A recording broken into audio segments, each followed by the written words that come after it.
أشهد أن محمد رسول الله۔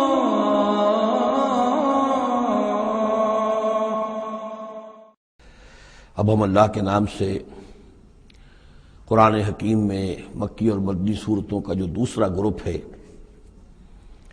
اس کی مدنی صورتوں کے جوڑے کا مطالعہ شروع کر رہے ہیں۔ مکیات اس دوسرے گروپ میں دو ہیں، سورۃ الانعام، سورۃ الاعراف، جن کا مطالعہ ہم کر چکے، اور میں نے ابتدا ہی میں عرض کیا تھا کہ یہ گروپ اس اعتبار سے متوازن ہے کہ اس میں دو ہی سورتیں مکی ہیں، دو ہی مدنی ہیں۔ انفال اور توبہ یہ دو مدنیات ہیں۔ ان کا جو ربط اور تعلق ہے اس گروپ کی مکی صورتوں کے ساتھ، پہلے تو اس کو سمجھ لیجئے۔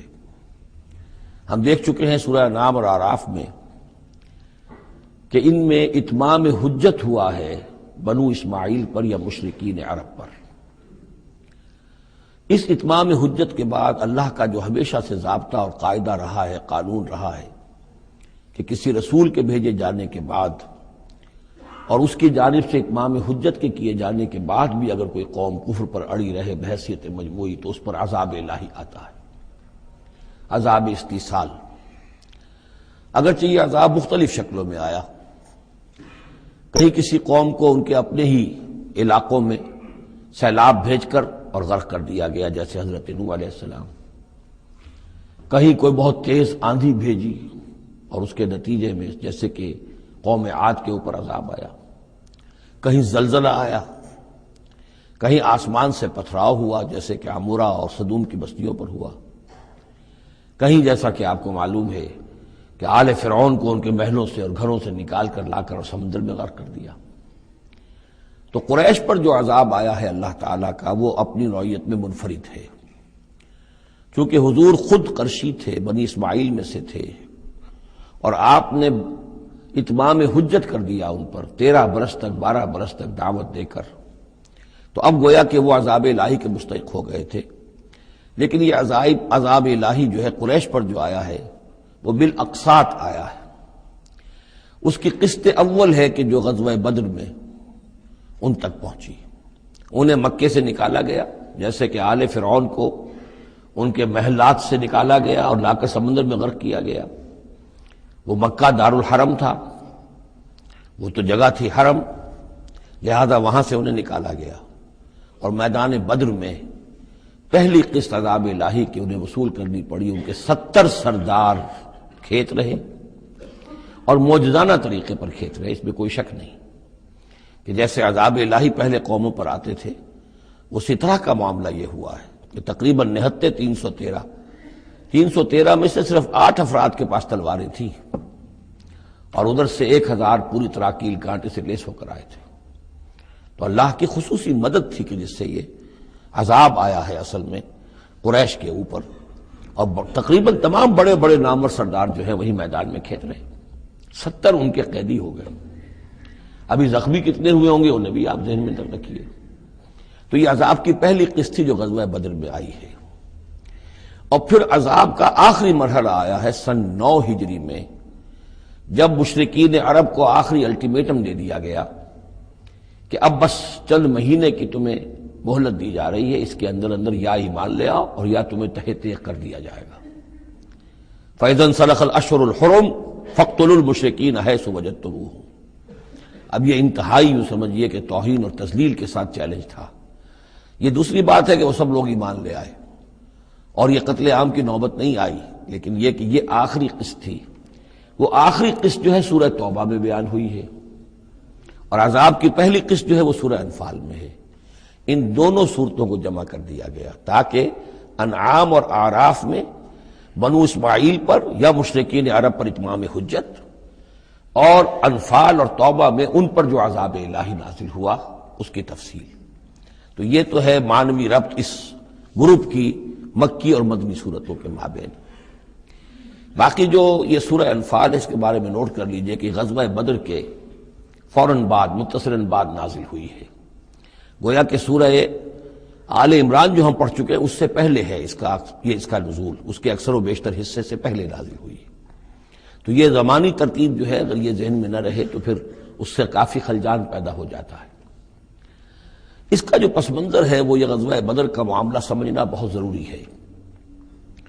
دیکھیے یہاں تفصیل کا موقع تو ہے نہیں، میں نے سیرت النبی علیہ صاحب الصلاۃ والسلام سے منہج انقلاب نبوی کے جو مختلف سٹیپس ہیں کہ اس میں کن کن مراحل سے ہو کر آپ نے دین کے غلبے کا جو فرض منصبی آپ کے حوالے کیا گیا تھا اس کی تکمیل فرمائی، تو اس میں یوں سمجھیے کہ ایک مرحلہ تھا جو مکے میں طے ہو گیا، اور وہ اصل میں 4 مرحلے تھے: دعوت، تنظیم، تربیت اور صبر محض۔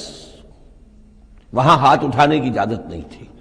ہم پڑھ آئے ہیں، سورہ نساء میں آ چکا ہے کہ اس وقت حکم تھا کفو ایدیکم، کو اپنے ہاتھ بندھے رکھو، تمہارے چاہے ٹکڑے اڑا دیے جائیں، تمہیں زندہ جلا دیا جائے، تم کوئی انتقامی کارروائی تو دور کی رہی، مدافعانہ کارروائی بھی نہیں کرو گے۔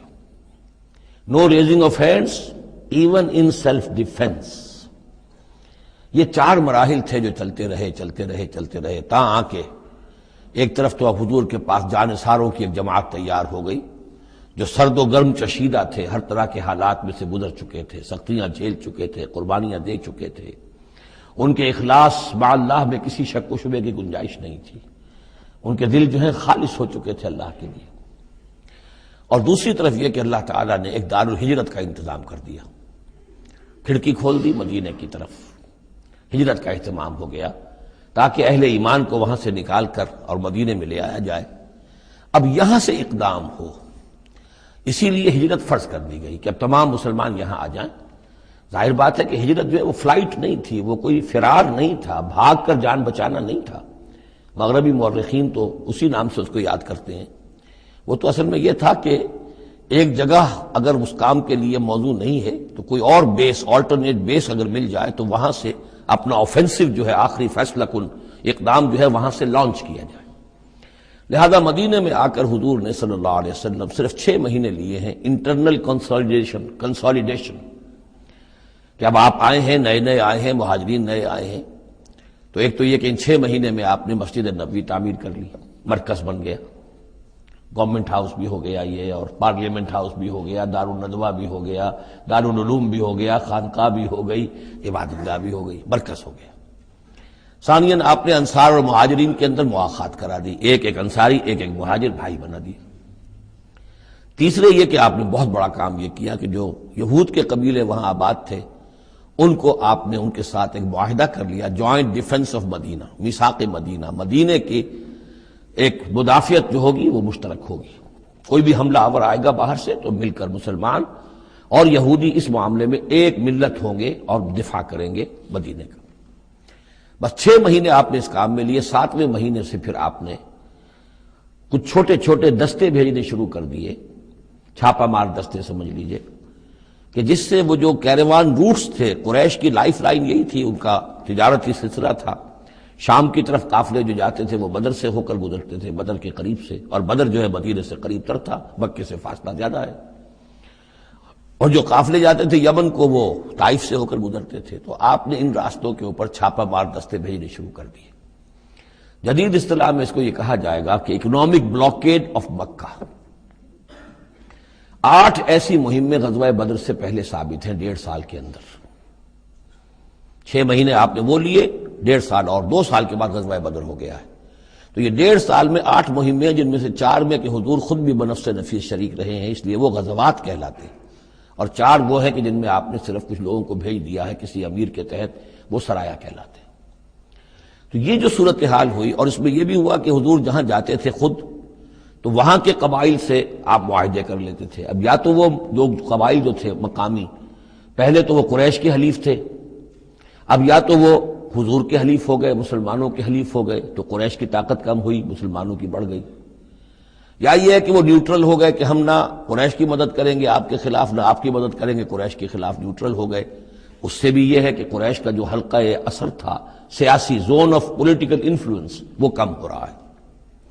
یہ 2 چیزیں ایسی ہوئی ہیں، political isolation of Quraysh and economic blockade of Mecca, جس کے نتیجے میں مکے والے جو ہیں پھر یوں سمجھیے کہ تنگ آمد بجنگ آمد، ورنہ مکے والوں کی طرف سے کوئی آغاز ثابت نہیں ہے تاریخ میں کہ حضور کے اور مسلمانوں کے مکے سے جانے کے بعد ان کی طرف سے کوئی ابتدا ہوئی ہو، کوئی انیشیٹو لیا گیا۔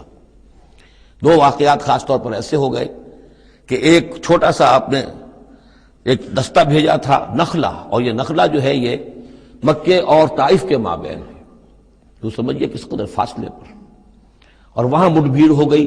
جو مسلمان وہاں بھیجے گئے تھے ان کے کفار کے ساتھ، وہاں ایک مشرک مکے کا مارا گیا، ایک کو انہوں نے قید کیا، ساتھ لے آئے، کچھ سامان جو ان کا تجارت تھا وہ بھی لے آئے، وہ مال غنیمت سمجھ کر۔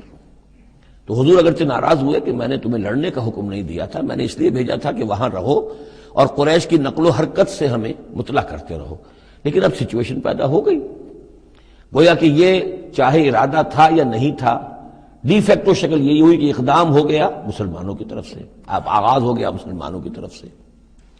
ادھر جب ابو سفیان لے کر جا رہے تھے بہت بڑا قافلہ شام کی طرف، تو حضور نے اس کا تعاقب کیا، لیکن وہ تیزی سے نکل گئے تھے۔ لیکن جب واپس آ رہے تھے اور 50,000 دینار کا سامان تھا ان کے قافلے کے اندر، بہت لدا پدا قافلہ، انہیں یہ خطرہ ہوا کہ اب پھر محمد صلی اللہ علیہ وسلم اور ان کے ساتھی کہیں لوٹیں گے ہمیں اور ہمارے اوپر حملہ کریں گے، روکیں گے ہمارا راستہ۔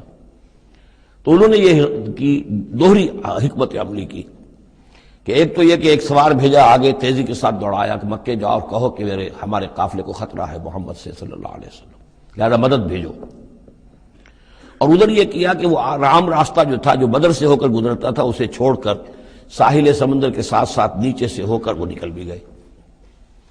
اب وہاں مکے میں یہ دونوں چیزیں ایک وقت پہنچ گئی، ایک طرف وہ نخلا سے لوگ روتے پیٹتے چیختے چلاتے ہمارا آدمی مار دیا محمد کے آدمیوں نے، وہ آ گئے، ادھر سے وہ آ گیا جو ابو سفیان کا بھیجا ہوا تھا ایلچی کہ دوڑو دوڑو دوڑو تمہارا قافلہ محمد لوٹنے والے ہیں اور یہ ہے اور وہ ہے۔ بس وہ وار کرائی وہاں ہوئی اور 1,000 کا لشکر جو ہے وہاں پر پھر جمع کیا گیا اور 900 اونٹ فراہم کیے گئے اور 100 گھوڑوں کا ایک رسالہ تیار کیا گیا اور وہ لوگ مکے سے نکل آئے۔ یہ صورتحال ادھر ہو رہی تھی۔ ادھر یہ ہے کہ حضور صلی اللہ علیہ وسلم نے مدینے میں پہلے تو یہ فیصلہ کیا تھا کہ اب یہ قافلہ واپس آنے والا ہے تو اب اس قافلے کا تعاقب کریں، ابھی جنگ وغیرہ کا آپ کو گمان نہیں تھا، ابھی مدینے ہی میں آپ نے یہ جو ہے اس ایسا ارادہ ظاہر کیا کہ جیسے پہلے بھی گئے تھے، جب قافلہ جا رہا تھا شام کی طرف تو تعاقب کیا تھا، ایسے جب آ رہا ہے تو اسے انٹرسیپٹ کریں۔ لہذا ایک تو مشاورت ہوئی ہے مدینے میں، آیا چلنا چاہیے یا نہیں چلنا چاہیے، وہ میں بعد میں عرض کروں گا جب ہم آیتیں پڑھیں گے۔ پھر جب کچھ لوگ نکل آئے اور یہ نہیں سمجھا گیا تھا کہ کوئی جنگ ہونی ہے، کوئی بڑا لشکر آ رہا ہے، اس وقت تک اطلاع نہیں تھی، اسی لیے بس جو جس کے ہاتھ میں آیا، کسی کے پاس نیزہ تھا، کسی کے پاس کچھ اور تھا، تلواریں 8 تھیں، گھوڑے کل 2 تھے، وہ چل پڑے۔ چلو اس لیے کہ مسئلہ تو قافلے کا مسئلہ ہے نا، کوئی جنگ تو ہے نہیں، کوئی لشکر وشکر تو آ نہیں رہا۔ جب آپ کچھ سفر طے کر کے مقام صفرا تک پہنچ گئے تو وہاں وحی آ گئی اور آپ کو اطلاع بھی پہنچ گئی، اطلاع بھی پہنچ گئی کہ ابو جہل جو ہے 1,000 کا لشکر لے کر مکے سے چل پڑا ہے، اور وحی بھی آ گئی، اللہ نے بتا دیا کہ اے نبی اب یہ 2 شکلیں ہیں، جنوب سے مکے کی طرف سے ایک لشکر آ رہا ہے، کیل کانٹے سے لیس ہے، شمال سے قافلہ آ رہا ہے، اور میرا یہ وعدہ ہے کہ ان دونوں میں سے ایک ضرور تم کو دے دوں گا، تم کو فتح حاصل ہو جائے گی، یہ میرے اہل ایمان کو بتا دیجئے اور ذرا مشورہ کیجئے۔ تو دوسری مشاورت جو ہے وہ مدینے سے نکل کر ہوئی ہے مقام صفرا میں۔ یہ اصل میں جو چیزیں اگر سامنے نہ ہوں تو پھر یہ بہت خلجان ہوتا ہے، اور اکثر لوگوں کو، مترجمین کو اور مفسرین کو بہت خلجان رہا ہے ان آیات کے سمجھنے میں۔ اور اس کے علاوہ جو ایک خلجان رہا ہے وہ یہ رہا ہے کہ ایک دور ہم پر ایسا گزرا ہے انگریز کے حکومت کے زمانے میں، اور خاص طور پر جب نئی نئی مغربی سائنس اور مغربی تہذیب کا ہم پر حملہ ہوا ہے، تو چونکہ مغرب کے لوگوں نے یہ کہا کہ یہ اسلام تو تلوار سے پھیلا ہے، بوئے خون آتی ہے اس قوم کے افسانوں سے، تو ہمارے ہاں کچھ مخلص لوگ تھے، نیک لوگ تھے جو چاہتے تھے کہ اسلام کو اور حضور صلی اللہ علیہ وسلم کی سیرت کو بچائیں، اس کی دفاع کریں۔ انہوں نے کہا نہیں اسلام تلوار سے نہیں پھیلا، حضور نے تو جو جنگیں کی تھی وہ صرف مدافعانہ تھیں، ان کے اوپر جنگ ٹھوس دی گئی تھی اور آپ نے کوئی اقدام نہیں کیا۔ اور ان میں سب سے بڑا کام کیا ہے ہندوستان میں مولانا علامہ شبلی نعمانی رحمۃ اللہ علیہ نے، میں ان کا نام ادب سے لوں گا اس لیے کہ سر سید احمد کے زیر اثر تھے، اور وہ جو جدید جو ابھی آیا تھا، جو مغربی افکار و خیالات اور تہذیب اور تمدن اور ویلیوز اور نظریات کا جو ریلا آیا تھا، اس کا مقابلہ کرنا آسان کام نہیں تھا۔ تو یہ اپولوجیٹک انداز اختیار کیا ہے شبلی نعمانی نے، اور اس میں یہ ہے کہ وہ جو ابتدائی جو 8 جو غزوات اور سرایا ہیں جو بدر سے پہلے ہوئے انہیں بالکل تقریباً نظر انداز کر دیا ہے، تاکہ یہ ثابت نہ ہو کہ انیشیٹو حضور کی طرف سے ہوا ہے۔ تو یہ چیز جو ہے میں سمجھتا ہوں کہ ایک خاص دور کا تقاضا تھی، وہ دور کا گزر چکا۔ اب اسلام کا یہ فکر کہ اسلام ایک مکمل دین ہے، یہ اپنا غلبہ چاہتا ہے، اور حضور کو بھیجا گیا تھا اس لیے کہ دین کو غالب کرے، اور دین کو غالب کرنے کی جد و جہد ایک انقلابی جد و جہد ہے۔ اس انقلابی جد و جہد میں جہاں پہلا مرحلہ یہی ہوتا ہے کہ پیسو ریزسٹنس ہو، اور پہلے تیاری کی جائے، دعوت، تنظیم، تربیت اور صبر محض کے ذریعے سے ایک قوت فراہم کی جائے، پھر دوسرا مرحلہ آتا ہے باطل کے ساتھ ٹکرانا پڑتا ہے، اور اس میں آگے بڑھ کر ٹکر مول لینی پڑتی ہے۔ یہ نہیں ہے کہ انتظار ہی کرتے رہیں، یعنی ایک جس کو ہم کہتے ہیں کو ایگزسٹنس، پیسفل کو ایگزسٹنس حق و باطل کے درمیان نہیں ہو سکتی۔ حق کیسے تسلیم کر سکتا ہے کہ باطل بھی موجود رہے؟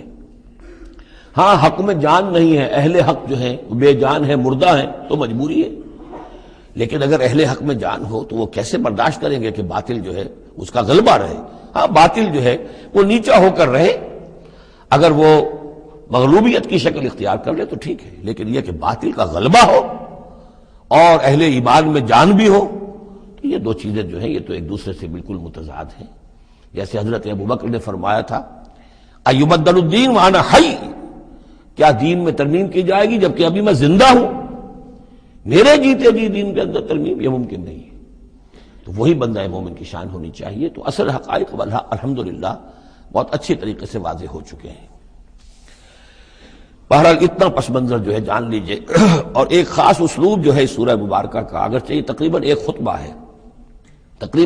ہے مسلسل 10 رکوع ہے، لیکن اس میں ایک خاص مسئلے کو نکال کر پہلے درمیان شروع میں لے آئے ہیں۔ اس کی بحث آئے گی تقریباً وسط میں جا کر، لیکن اس اسلوب کو یہاں نوٹ کر لیجئے، وہ اس لیے کہ یہی اسلوب ہے جس سے ہمیں سمجھنے میں مدد ملے گی سورہ توبہ کے جو ترتیب مضامین ہے، وہاں بھی بہت اشکال ہے، اور بہت سے مترجمین کو جدید دور کے جو زیادہ محنت نہیں کر سکے ہیں بس ترجمہ مکمل کرنا انہوں نے اپنے پیش نظر رکھ لیا، تفسیر مکمل کرنی ہی ہے، لہذا وہ تیزی کے ساتھ وہ دقت نظر کا ثبوت نہ دے سکے تو اس میں بڑے خلجان پیدا کر دیے۔ وہ اسلوب کیا ہے کہ اس پوری بحث میں سب سے ایک نمایاں مسئلہ یہ ہو گیا تھا غزوہ بدر کے بعد کہ مال غنیمت پر مسلمانوں میں جھگڑا ہو گیا۔ پہلی جنگ تھی، غنیمت کی تقسیم کیسے ہوگی، اس کا قانون کیا ہے، اس کا ضابطہ کیا ہے، وہ معلوم نہیں تھا۔ اور یہ کہ عام طور پر جو عرب میں پہلے رواج تھا وہ تو یہ تھا کہ جس کے ہاتھ جو لگ گیا بس وہ اس کا ہے۔ وہ تو لوٹ مار جانتے تھے، کوئی باقاعدہ جنگ جو ہے وہ تو ان کے ہاں اس طریقے سے منظم کوئی تنظیم تو تھی ہی نہیں، تو جو جس کے ہاتھ لگ گیا۔ اب لوگوں نے یہ سمجھا غزوہ بدر میں جس نے جو کچھ مال غنیمت جمع کیا وہ اس کا ہے۔ اب کچھ لوگوں نے کہا صاحب کہ ہم یہاں حضور کے حفاظت کے لیے مامور تھے، یہاں پہرے پر تھے، ہم تو مال جمع نہیں کر سکے، تو کیا مطلب ہے ہمارا کوئی حصہ نہیں ہوگا؟ یا یہ ہے کہ کچھ بزرگوں نے کہا جو وہ اتنی بھاگ دوڑ تو نہیں کر سکتے جتنے نوجوان کر سکتے تھے، بھاگ کر دوڑ کر ادھر سے ادھر جمع کر لینا، لیکن یہ کہ ان کی حیثیت ہوتی ہے، وجاہت ہوتی ہے، تو ایک جھگڑا پیدا ہو گیا کہ یہ کس طریقے سے تقسیم ہو، کس کا کتنا حق ہے۔ تو اس جھگڑے کا ذکر کر کے سورت شروع کی ہے، لیکن اس کے اوپر کوئی بات یہاں نہیں کی، بلکہ کیٹیگوریکل بات کی ہے کہ جڑ کاٹ دی اس کی، لیکن اس پر جو اصل حکم ہے وہ بعد میں آئے گا وسط سورت میں۔ مال غنیمت کے لیے یہاں لفظ آیا انفال، یسألونک عن الانفال۔ اے نبی یہ آپ سے انفال کے بارے میں پوچھ رہا ہے۔ انفال جمع نفل کی، نفل کہتے ہیں کسی اضافی شے کو، جیسے نماز فرض ہے، یہ سنت مؤکدہ ہے، یہ فلاں ہے، یہ نفل ہے، اضافی ہے، آپ کی مرضی پر ہے، پڑھیں نہ پڑھیں۔ تو جو کہ جنگ میں اصل شے جو مطلوب ہوتی ہے وہ فتح ہوتی ہے، مال غنیمت تو ایک اضافی شے، بونس ہے جو مل گیا، ورنہ اصل شے جو ہے وہ مال غنیمت جو ہے پیش نظر جنگ میں نہیں ہوتی۔ لوٹ مار میں اصل شے جو ہے وہ لوٹ مار کا مال ہوتا ہے، لیکن جب جنگ ہوتی ہے تو جنگ میں تو اصل چیز جو مقصود ہے وہ فتح ہے۔ تو اس حوالے سے مال غنیمت کو انفال کے لفظ سے تعبیر کیا گیا، یسألونک عن الانفال۔ اے نبی یہ آپ سے پوچھ رہے ہیں مال غنیمت کے بارے میں، قل الانفال للہ والرسول۔ پہلے تو جڑ کاٹ دی مسئلے، کہہ دیں کہ یہ انفال کل کے کل اللہ اور اس کے رسول کے ہیں، تم میں سے کسی کا کوئی حق ہے ہی نہیں، لاؤ سب جمع کر دو۔ یہ فتح جو ہے تمہارے ہاتھوں نہیں آئی ہے، یہ اللہ کی خصوصی مدد سے آئی ہے، لہذا کسی کا کوئی حق نہیں۔ زیرو لیول پر لا کر پھر ان کو سنبھالنا آسان تھا، کہ جب معلوم ہو کہ سب کچھ ہاتھ سے دے کر تو پھر تو ظاہر بات ہے کہ آدمی جو ہے جب ساری جاتی دیکھیے تو آدھی دیجیے بانٹ والی بات ہے، پھر وہ کم کے اوپر بھی راضی ہو گئے۔ لیکن پہلا مسئلہ یہی تھا، قل الانفال للہ والرسول واتقوا اللہ، اللہ کا تقوی اختیار کرو، واصلحوا ذات بینکم، اور اپنے آپس کے معاملات کو درست کرو، واطیعوا اللہ ورسولہ، اور اللہ اس کے رسول کی اطاعت کرو، ان کنتم مؤمنین، اگر تم مومن ہو۔ گویا کہ جڑ ہی کاٹ دی، کسی کا کوئی حق اس میں ہے ہی نہیں، یہ سب اللہ اس کے رسول کے لیے یعنی اسلامی ریاست کے لیے۔ اب یہاں جو آگے آیات آ رہی ہیں بڑی اہم ہے۔ بندہ مومن کی شخصیت کا جو حیولہ ہے اور بندہ مومن کی جو تعریف ہے، جامع ترین اور مختصر ترین الفاظ میں یہ آئی ہے سورہ حجرات میں۔ اس کے دو حصے ہیں، ایک تو ہے بندہ مسلم، مسلمان کے لیے تو 5 چیزیں ہیں، کلمہ شہادت، نماز، روزہ، حج، زکوٰۃ، لیکن حقیقی مومن کے لیے اس میں 2 اضافی چیزیں شامل کرنی پڑیں گی۔ وہ کیا ہیں؟ دلی یقین اور عملی جہاد۔ بندہ مومن کی شخصیت کے اندر یہ 2 رخ اور ہونے چاہیے۔ جو صرف مسلمان ہے، کلمہ شہادت، نماز، روزہ، حج، زکوٰۃ، بنی الاسلام علی 5، شہادت اللہ الہ الا اللہ وان محمد رسول اللہ واقام الصلاۃ وایتاء الزکوٰۃ وصوم رمضان وحج البیت۔ لیکن مومن، انما المؤمنون الذین آمنوا باللہ ورسولہ ثم لم یرتابوا، یقین والا ایمان، دل میں ایمان، وجاہدوا باموالہم وانفسہم فی سبیل اللہ، اور جہاد کریں اپنی جان اور مال کے ساتھ اللہ کی راہ میں۔ اب یہاں یوں سمجھیے کہ سورہ حجرات کی اس آیت نمبر 15 میں جو ڈیفینیشن آئی ہے، جیسے پرکار ہوتی ہے، پرکار کو کھول دیا۔ ایک حصے کی کیفیات کو یہاں اس سورہ انفال کے شروع میں لے آئے ہیں، اور دوسری جہاد والی کیفیات کو سورہ انفال کے آخر میں لے آئے ہیں۔ تو یہ پرکار یہاں کھلی ہوئی ہے اس ڈیفینیشن کی۔ تو ایک حصہ ڈیفینیشن کا یہاں آ رہا ہے، انما المؤمنون الذین اذا ذکر اللہ وجلت قلوبہم، اہل ایمان، حقیقی مومن تو وہ ہیں کہ جب اللہ کا ذکر کیا جاتا ہے تو ان کے دل لرز جاتے ہیں۔ وَإِذَا تُلِيَتْ عَلَيْهِمْ آیَاتُهُ، اور جب انہیں اس کی آیات پڑھ کر سنائی جاتی ہیں، زادتہم ایمانا، ان کے ایمان میں بڑھوتری ہوتی ہے، اضافہ ہوتا ہے۔ وَعَلَىٰ رَبِّهِمْ يَتَوَكَّلُونَ، اور وہ اپنے رب پر توکل کرتے ہیں۔ الَّذِينَ يُقِيمُونَ الصَّلَاةَ، جو نماز کو قائم رکھتے ہیں۔ وَمِمَّا رَزَقْنَاهُمْ يُنْفِقُونَ، اور جو کچھ ہم نے انہیں دیا ہے اس میں سے اللہ کے لیے، اللہ کے دین کے لیے خرچ کرتے ہیں۔ انفاق فی سبیل اللہ مراد۔ اولئک ھم المؤمنون حقا، یہ وہ لوگ ہیں جو سچے مومن ہیں، حقیقی مومن ہیں۔ لیکن نوٹ کر لیجئے، یہ بھی ابھی آدھی ڈیفینیشن آئی ہے، اس سورہ مبارکہ کے آخر میں آئے گی، اور وہاں جا کے پھر یہی الفاظ آئیں گے۔ یہ آیت نمبر 74 ہے، والذین آمنوا وہاجروا وجاہدوا فی سبیل اللہ والذین آووا ونصروا اولئک ھم المؤمنون حقا لہم مغفرۃ ورزق کریم۔ اس کے بعد ایک آیت اور بعد میں ہے، سورت ختم ہو جاتی ہے۔ تو لاسٹ بٹ 1 آیت اور ادھر پہلی کے بعد دوسری، ان 2 جگہ پر ایمان کے حقائق کو تقسیم کر کے، پرکار کو کھول کر، گویا کہ پوری سورت کو ان 2 کے درمیان میں لے لیا گیا ہے، گود میں لے لیا گیا ہے۔ ایمان کی ڈیفینیشن کے یہ 2 حصے جو ہیں ان کی گود میں۔ اب یہاں سے شروع ہو رہا ہے غزوہ بدر کا۔ کما اخرجک ربک من بیتک بالحق، جیسے کہ نکالا آپ کو اے نبی آپ کے رب نے آپ کے گھر سے حق کے ساتھ، یعنی آپ کا یہ بدر کی طرف روانہ ہونا جو ہے یہ اللہ تعالیٰ کی ایک اسکیم کا حصہ تھا، اللہ کی اپنی ایک تدبیر ہے۔ وَإِنَّ فَرِيقًا مِّنَ الْمُؤْمِنِينَ لَكَارِهُونَ، اہل ایمان میں سے کچھ لوگ اسے پسند نہیں کر رہے تھے۔ یہ کون لوگ تھے؟ یہ ہے وہ پہلی مشاورت جو مدینہ ہی میں ہوئی ہے۔ ان میں ظاہر بات ہے مدینہ میں منافق بھی تھے، جن کا خیال یہ تھا لڑنے بھیڑنے کا، لوٹ مار کرنے کا، یہ کوئی فائدہ ہے بھلا؟ بس ٹھیک تبلیغ کرنی چاہیے، اچھی بات کہنی چاہیے، نیک بات کہنی چاہیے۔ یہ کیا طریقہ ہے؟ منافقین کا ایلیمنٹ موجود تھا جو اس کو پسند ہی نہیں کرتے تھے، اس لیے کہ جنگ کا سلسلہ چل نکلا تو ہمیں بھی جانا پڑے گا، ہماری جان اور مال کے اوپر بھی آنچ آئے گی، تو نپ دی ایول ان دی بڈ، اس سے تو بہتر ہے کہ اس کو یہیں پر ختم کرو۔ اس اعتبار سے ویسے بھی کچھ انسانی فطرت ایسی ہوتی ہے، کچھ نیک سرشت لوگ بھی ہوتے ہیں کہ آخر اس سے کیا فائدہ نکلے گا؟ ابھی کوئی خاص جو ہے قریش کی طرف سے تو اقدام ہوا نہیں تھا، ہم آگے بڑھ کر جو ہے یہ جو بات اقدام کر رہے ہیں تو آخر اس کا فائدہ کیا ہے؟ تو یہ اس قسم کی باتیں اس وقت کہی گئیں۔ ان فریقا من المؤمنین لکارہون، اب یہ مومنین ان میں سے اہل نفاق بھی ہو سکتے ہیں اور سادہ لوگ اور نیک دل جو مسلمان ہیں وہ بھی ہو سکتے ہیں۔ یجادلونک فی الحق بعد ما تبین کانما یساقون الی الموت وهم ینظرون، اور وہ جھگڑ رہے تھے آپ سے حق کے معاملے میں، جبکہ بات ان پر بالکل واضح ہو چکی تھی۔ یہ دوسری آیت میرے نزدیک جو دوسری مشاورت ہوئی ہے مقام صفرا پر، اس سے متعلق ہے۔ وہ یہ کہ وہاں سے جب مکے سے آپ چلے تو اس وقت تک کسی لشکر وغیرہ کی کوئی اطلاع نہ آپ کو تھی اور نہ اس کا کوئی گمان تھا ابھی۔ وہ تو ایسے ہی تھا جیسے پہلے 8 مرتبہ جو ہے کوئی جو ایکسکرشنز جو ہوئی تھیں، جس طریقے کی مہمات بھیجی گئی تھیں، یہ اسی طرح کی ایک مہم ہے۔ لیکن یہ ہے کہ آگے چل کر جب آپ کچھ دور چل نکل کے آ گئے تھے، یہاں آ کر جو ہے آپ کو وحی بھی آ گئی اور اطلاعات بھی مل گئی کہ صورتحال وہ ہو چکی ہے۔ ایک طرف نخلا سے روتے پیٹتے لوگ پہنچ گئے وہاں، دوسری طرف یہ کہ ادھر سے ابو سفیان کا جو ہے ایلچی پہنچ گیا چیختا چلاتا ہوا، اور 1000 کا لشکر لے کر ابو جہل نکل پڑا ہے بدر کی طرف۔ اب وہ بدر کی طرف آ رہا ہے، ادھر سے قافلہ بدر کی طرف آ رہا ہے شمال سے۔ اس وقت اللہ تعالیٰ نے فرمایا، اور یہ مشاورت جیسا کہ میں نے کہا تھا، جیسے کہ حضرت طالوت نے کی تھی، ایک آزمائش اپنی فوج کی کہ جو اس دریا میں سے پانی پیے گا، سیر ہو کر پیے گا، اس کا مجھ سے کوئی تعلق نہیں۔ اسی طرح کا آپ نے مشاورت کا معاملہ اللہ تعالیٰ کے حکم سے مسلمانوں کے سامنے رکھ دیا۔ بعدما تبین کانما یساقون الی الموت، وہ لوگ ایسے محسوس کر رہے تھے جیسے انہیں دھکیلا جا رہا ہو موت کی طرف، وہم ینظرون، اور وہ دیکھ رہے ہوں۔ ظاہر بات ہے یہ کیفیت تو کٹر جو منافق تھے وہاں پر انہیں کی ہو سکتی تھی۔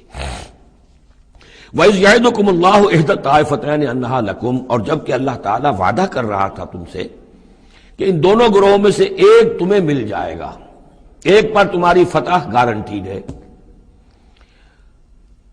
وَتَوَدُّونَ أَنَّ غَيْرَ ذَاتِ الشَّوْكَةِ تَكُونُ لَكُمْ، اور اے مسلمانوں تم یہ چاہتے تھے کہ ادھر جاؤ جدھر کے کانٹا لگنے کا کوئی اندیشہ نہ ہو، اس لیے کہ بمشکل 50 یا 100 آدمی تھے اس قافلے کے ساتھ، اور اونٹ تھے بے شمار، اور جو میں نے آپ کو بتایا بہت بڑی مقدار کے اندر جو ہے 50,000 دینار کا جو مال تھا ان کے پاس، تو ان کو تو آسانی سے قابو کیا جا سکتا تھا، اس میں اندیشہ کم تھا۔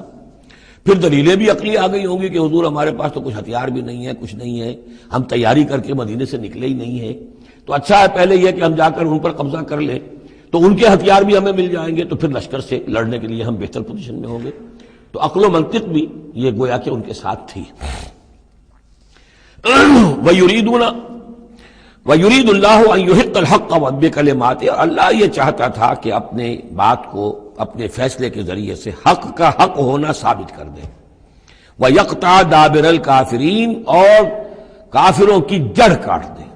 یہ قطع دابر القوم الذین ظلموا، کافر قوم کی جڑ کاٹ دی گئی، جو ہم پڑھ کر آئے سورہ اعراف میں۔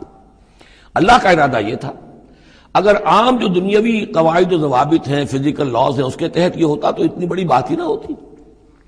اسے یوم الفرقان بنانا تھا کہ نمایاں ہو جائے کہ اللہ کس کے ساتھ ہے، حق کدھر ہے۔ اور یہ اسی وقت ہو سکتا تھا جب یہ کنٹراسٹ برقرار رہتا کہ بے سر و سامان 313 گئے ہیں اور کیل کانٹے سے لے 1000 کے ساتھ ان کا مقابلہ ہوا ہے، اور پھر انہیں اللہ نے فتح دی ہے۔ لہذا اللہ کی مرضی کچھ اور تھی۔ یرید اللہ ان یحق الحق بکلماتہ ویقطع دابر الکافرین، اللہ چاہتا تھا کہ اپنی باتوں کے ذریعے سے حق کا حق ہونا ثابت کر دے اور کافروں کی جڑ کاٹ دے۔ یہ یحق الحق، تاکہ سچا ثابت کر دے حق کو، سچ کو، ویبطل الباطل، اور باطل ثابت کر دے باطل کو، باطل ہونا اس کا ثابت ہو جائے۔ ولو کرہ المجرمون، خواہ یہ مجرموں کو کتنا ہی ناگوار ہو۔ استستغیثون ربکم، یاد کرو جب کہ تم اپنے رب سے استغاثہ کر رہے تھے، دعائی دے رہے تھے کہ اللہ اب ہماری مدد فرما۔ فاستجاب لکم، تو اللہ نے تمہاری دعا کو قبول کیا تھا۔ انی ممدکم بألف من الملائکۃ مردفین، کہ میں تمہاری مدد کروں گا 1000 ملائکہ سے جو لگاتار آئیں گے، پے بپے آئیں گے۔ 1000 کا لشکر آیا ہے نا، تو 1000 فرشتے ہم تمہاری مدد کے لیے بھیج دیں گے۔ وما جعلہ اللہ الا بشرا، اور اللہ نے اس کو نہیں بنایا مگر تمہارے لیے بشارت، وَلِتَطْمَئِنَّ بِهِ قُلُوبُكُمْ، اور تاکہ تمہارے دل مطمئن ہو جائیں۔ وَمَن نَّصْرُ إِلَّا مِنْ عِندِ اللَّهِ، اور مدد تو اللہ کی طرف سے ہوتی ہے، فرشتوں کو بھیجے بغیر بھی وہ مدد کر سکتا ہے۔ کن فیکون کی شان کے ساتھ وہ جو چاہے کر دے، لیکن یہ کہ تمہارا جو اپنا ایک سوچنے کا انداز ہے بر بنائے طب بشری، تمہاری تسکین کے لیے ہم نے یہ شکل کر دی کہ 1000 دشمن آ رہا ہے تو 1000 فرشتہ تمہاری مدد کے لیے ہم بھیج دیں گے۔ ان اللہ عزیز الحکیم، یقیناً اللہ تعالیٰ سب زبردست ہے اور حکمت والا۔ اذ یغشیکم النعاس امنۃ منہ، جبکہ تم کو ڈھانپ لیا تھا ایک اونگ نے جو امن کی اور تسکین کا ذریعہ بن گیا اللہ کی طرف سے۔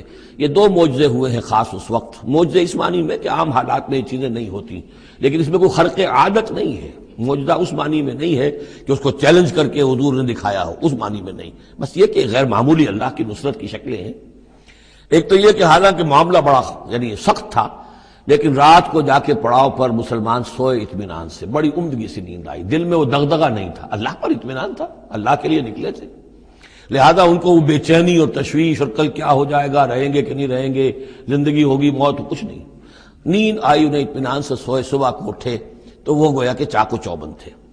نمبر دو یہ ینزل علیکم من السماء ماء، اور جب کہ اتارا اس نے تم پر آسمان سے پانی، بارش ہو گئی، اس سے یہ ہوا لیطہرکم، تاکہ تمہیں پاک کرے، جنہیں غسل کی حاجت تھی غسل کر لیا، وَیُذْهِبَ عَنْکُمُ الرِّجْسَ الشیطان، اور دور کر دے تم سے شیطان کی نجاست کو، وَلِیَرْبِطَ عَلَىٰ قُلُوبِکُمْ، اور یہ کہ تاکہ تمہارے دلوں کے اندر بھی، اور بارش کے بعد جو فضا ہوتی ہے اس سے طبیعت کے اندر بھی ایک اطمینان اور سکون پیدا ہوتا ہے، ورنہ واقعہ یہ ہے کہ جہاں پر آ کر قریش پہلے ڈیرہ ڈال چکے تھے، پانی پر ان کا قبضہ تھا، اب یہاں پانی نہیں تھا، بارش ہوئی تو وہ نشیبی جگہ میں انہوں نے ایک اپنا حوض بھی جمع کر لیا، پانی بھی جو ہے وہ ان کے پاس فراہم ہو گیا۔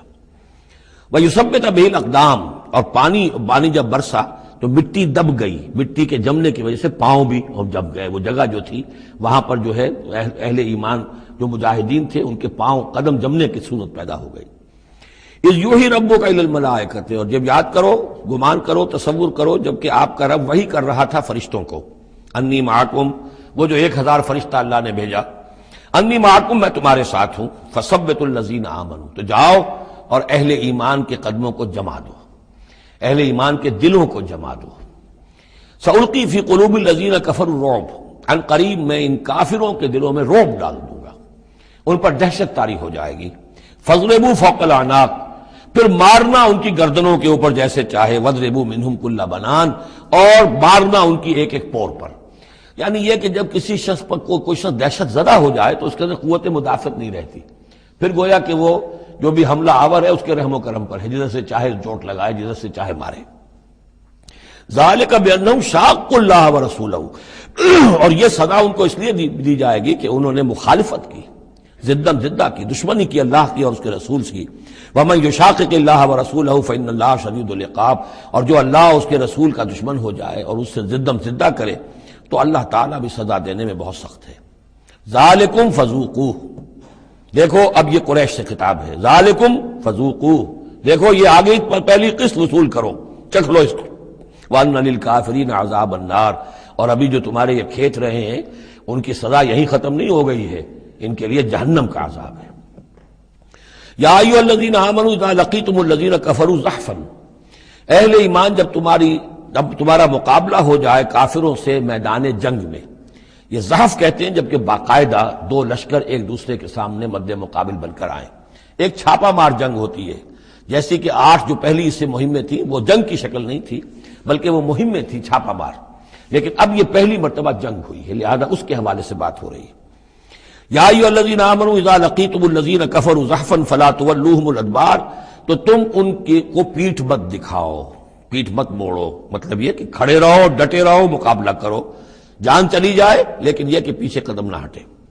وَمَن يُوَلِّهِمْ يَوْمَئِذٍ دُبُرَهُ، اور جو کوئی بھی اس روز اپنی پیٹھ دکھا دے گا یعنی میدان جنگ سے بھاگے گا، دو استثناءات کے ساتھ، الا متحرفا لقتال، سوائے اس کے کہ یا تو وہ کوئی داؤ لگا رہا ہو جنگ کے لیے، جیسے دو آدمی بھی جنگ کرتے ہیں اور تلوار اور اس کے ساتھ، تو کوئی ذرا ادھر ہٹتا ہے، پیچھے کو ہٹتا ہے، وہ بھاگنا نہیں ہوتا بلکہ وہ تو در حقیقت ایک ٹیکٹیکل موو ہے، وہ تو ایک اپنے داؤ کے لیے ذرا پیچھے ہٹنا، اب اس وقت میسرہ کو پیچھے کر لیا جائے اور جو میمنہ ہے اسے آگے بڑھایا جائے، یہ بات اور ہے۔ اور متحیزا الی فئۃ، یا یہ کہ کوئی اور جمعیت ہے جس کی طرف جا کر ملنا ہے اور اس کے لیے ریٹریٹ ہو رہی ہے، تو آرڈرلی ریٹریٹ یہ ایک علیحدہ شے ہو جائے گی اور ٹیکٹیکل موو یہ علیحدہ شے ہو جائے گی۔ تو آرڈرلی ریٹریٹ اور ٹیکٹیکل موو، ان دو کے سوا اگر کوئی بھگدڑ کے اندر کوئی جان بچا کر بھاگا، فقط باب غضب من اللہ، تو اس نے تو اللہ کا غضب جو ہے وہ کما لیا۔ ومأواہ جہنم، اس کا ٹھکانہ جہنم ہوگا، وبئس المصیر، اور وہ بہت ہی برا ٹھکانہ ہے۔ اب یہاں وہ بات آ گئی، فلم تقتلوہم، اے مسلمانوں تم نے انہیں قتل نہیں کیا، ولکن اللہ قتلہم، اللہ نے انہیں قتل کیا۔ ویسے تو یہ کہ فاعل حقیقی اللہ ہے، ہم جو کام بھی کرتے ہیں اور جس شے کے اندر بھی کوئی تاثیر ہے وہ اللہ ہی کی وجہ سے، لا فاعل فی الحقیقت ولا مؤثر الا اللہ، عام حالات میں بھی یہ، لیکن یہ خاص حالات تھے جن میں اللہ تعالیٰ کی خصوصی مدد آئی ہے۔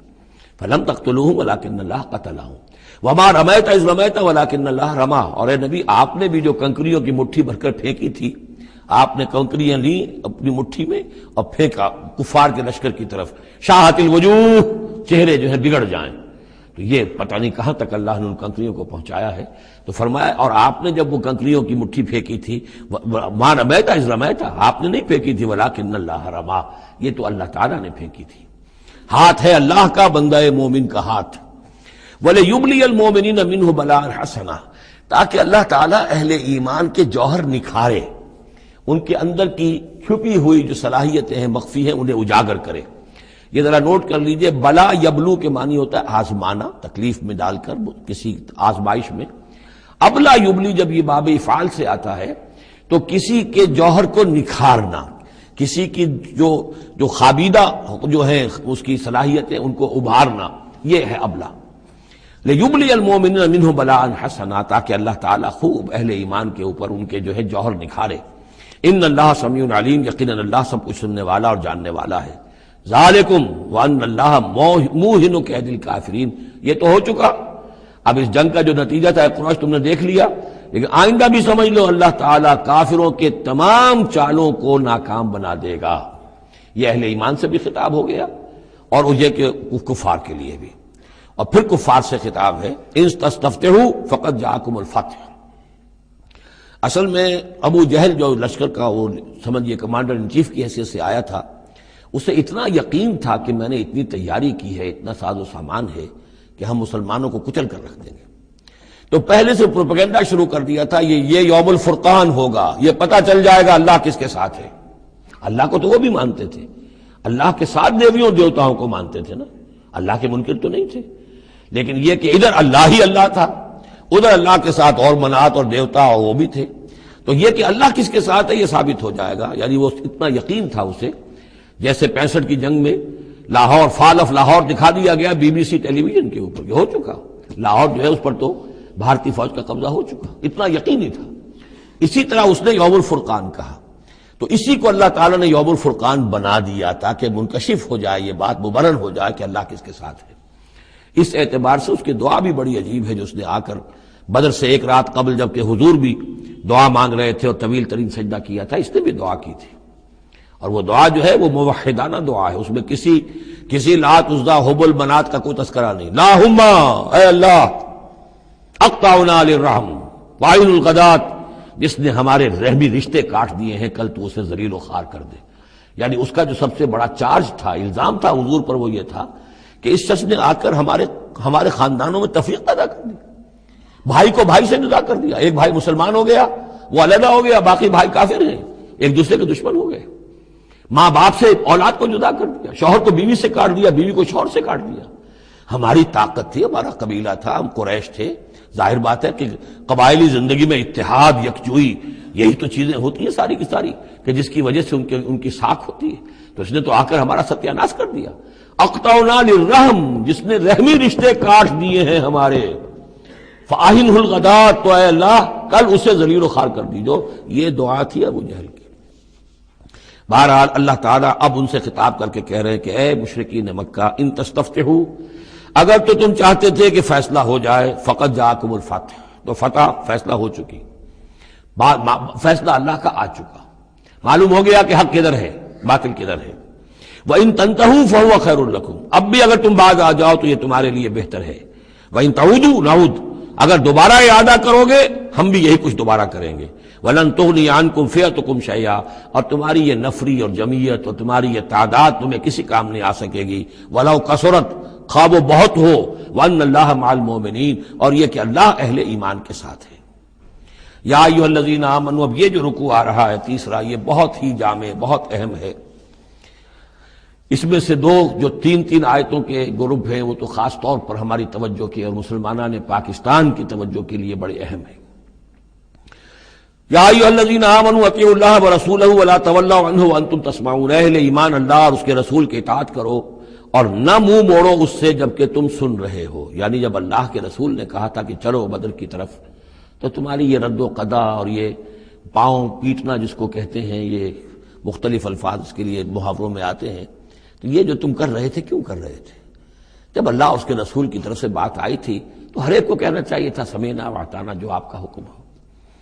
اطیعوا اللہ واطیعوا الرسول ولا تولوا عنہ وانتم تسمعون، ظاہر بات ہے تمام مسلمانوں سے بات نہیں ہے، یہاں بھی ذہن میں رکھیے وہی جنہوں نے کمزوری دکھائی تھی ان کی طرف اشارہ ہے۔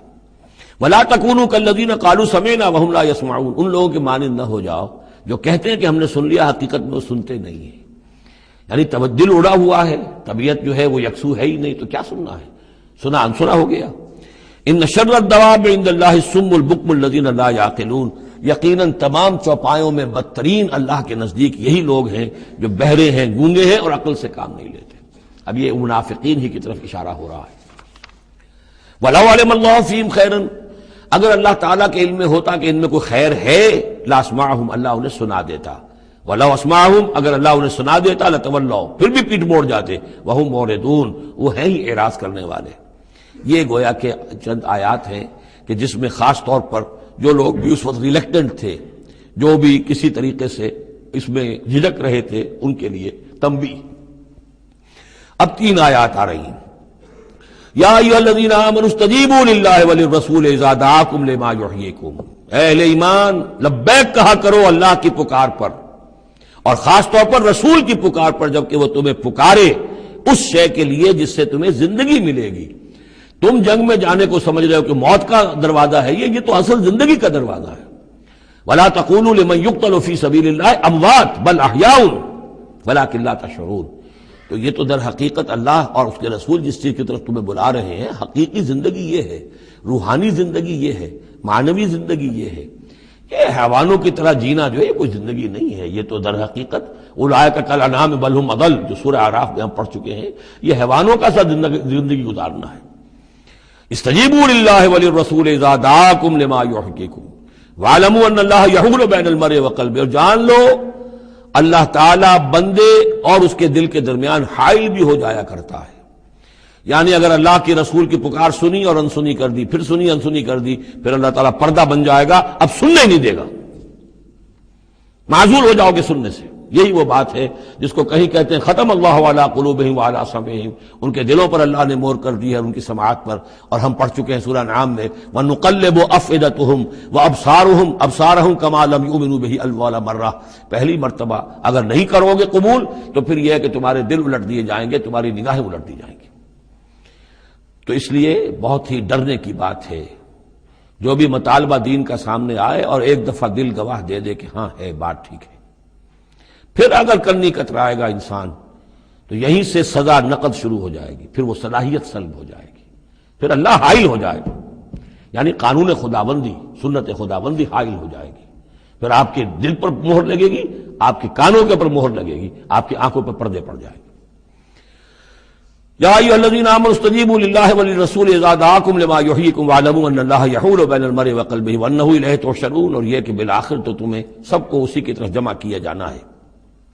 واتقوا فتنة لا تصیبن الذین ظلموا منکم خاصہ، اور ڈرو اس سزا سے، اس عذاب سے کہ جب آئے گا تو تم میں سے صرف گناہگاروں ہی کو اپنی لپیٹ میں نہیں لے گا۔ اس کا میں کل حوالہ دے چکا ہوں، بے گناہ بھی اس میں اگر اپنا فرض ادا نہیں کر رہے، فرض ادا نہ کرنا جرم ہے، وہ خود گناہ ہے۔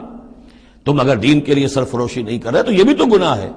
ہاں ٹھیک ہے، میں نے یہ شراب نہیں پی، میں نے یہ نہیں کیا، میں نے سور نہیں کھایا، میں نے فلاں نہیں کیا، میں نے نمازیں پڑھی، ٹھیک ہے سب کچھ کیا، لیکن سوال یہ ہے کہ جو دین کا فرض تھا، دین کی نصرت تھی، اللہ کی اور اس کے دین کے لیے تن من دھن لگانا تھا، وہ نہیں کیا، وہ بھی تو جرم ہے۔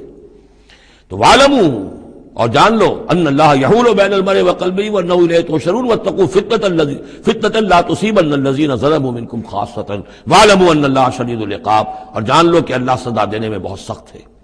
وَاذْكُرُوا، یہ ہے خاص پاکستانی مسلمانوں کے لیے آیت، اور یاد کرو اذ انتم قلیل، جب تم تھوڑی تعداد میں تھے، جیسے ہم بھی اقلیت کا خوف تھا ہمیں کہ ہم ہندوؤں کے مقابلے میں اقلیت ہیں، مستضعفون فی الارض، جنہیں زمین میں دبا لیا گیا تھا، تخافون ان یتخطفکم الناس، تمہیں اندیشہ یہ تھا کہ لوگ تمہیں اچک لے جائیں گے، اکثریت جو ہے وہ تمہیں ایکسپلائٹ کرے گی معاشی اعتبار سے، سماجی اعتبار سے، لسانی اعتبار سے، مذہبی اعتبار سے۔ فآواکم، تو اللہ نے تمہیں پناہ کی جگہ دے دی، وأیدکم بنصرہ، اور تمہاری مدد کی ہے، خاص تائید کی ہے اپنی خاص نصرت سے، ورزقکم من الطیبات، اور تمہیں بہترین پاکیزہ رزق عطا کیا ہے، لعلکم تشکرون، تاکہ تم شکر کرو۔ یا ایھا الذین آمنوا لا تخونوا اللہ والرسول، اے اہل ایمان مت خیانت کرو اللہ سے اور اس کے رسول سے۔ ایمان کا دم بھرنا اور پھر اس کے دین کو، اللہ کے دین کو مغلوب دیکھ کر بھی اپنے دھندے، اپنے کاروبار، اپنی جائیداد، اپنی ملازمت، اپنا پروفیشن، اسی چکر میں لگے رہنا، اس سے بڑی خیانت کیا ہوگی؟ بے وفائی ہے، غداری ہے، خیانت ہے۔ لا تخونوا اللہ والرسول، اللہ اور اس کے رسول کے ساتھ خیانت نہ کرو، وتخونوا اماناتکم وانتم تعلمون، اور نہ ہی اپنی آپس کی امانتوں میں خیانت کرو۔ سب سے بڑی خیانت تو اللہ کے ساتھ خیانت ہے، سب سے بڑی وہ امانت جو اللہ نے اپنی روح تم میں پھونکی ہے، اس کا حق اگر تم ادا نہیں کر رہے ہو تو سب سے بڑی خیانت یہ ہے، جس کو کہ فرمایا گیا ہے سورہ احزاب میں، ہم نے آسمانوں پر، زمین پر، پہاڑوں پر پیش کی، ان عرضنا الامانۃ علی السماوات والارض والجبال فابین ان یحملنها واشفقن منها وحملها الانسان، تو بہت بڑی بڑی امانتیں تمہارے پاس ہیں، دین کی امانت ہے، قرآن کی امانت ہے، شریعت کی امانت ہے، یہ سب امانتیں محمد رسول اللہ کی۔ وَأَنَّ اللَّهَ عِندَهُ أَجْرٌ عَظِيمٌ، اور یقینا اللہ ہی کے پاس ہے بہت بڑا اجر۔ یا ایھا الذین آمنوا ان تتقوا اللہ یجعل لکم فرقانا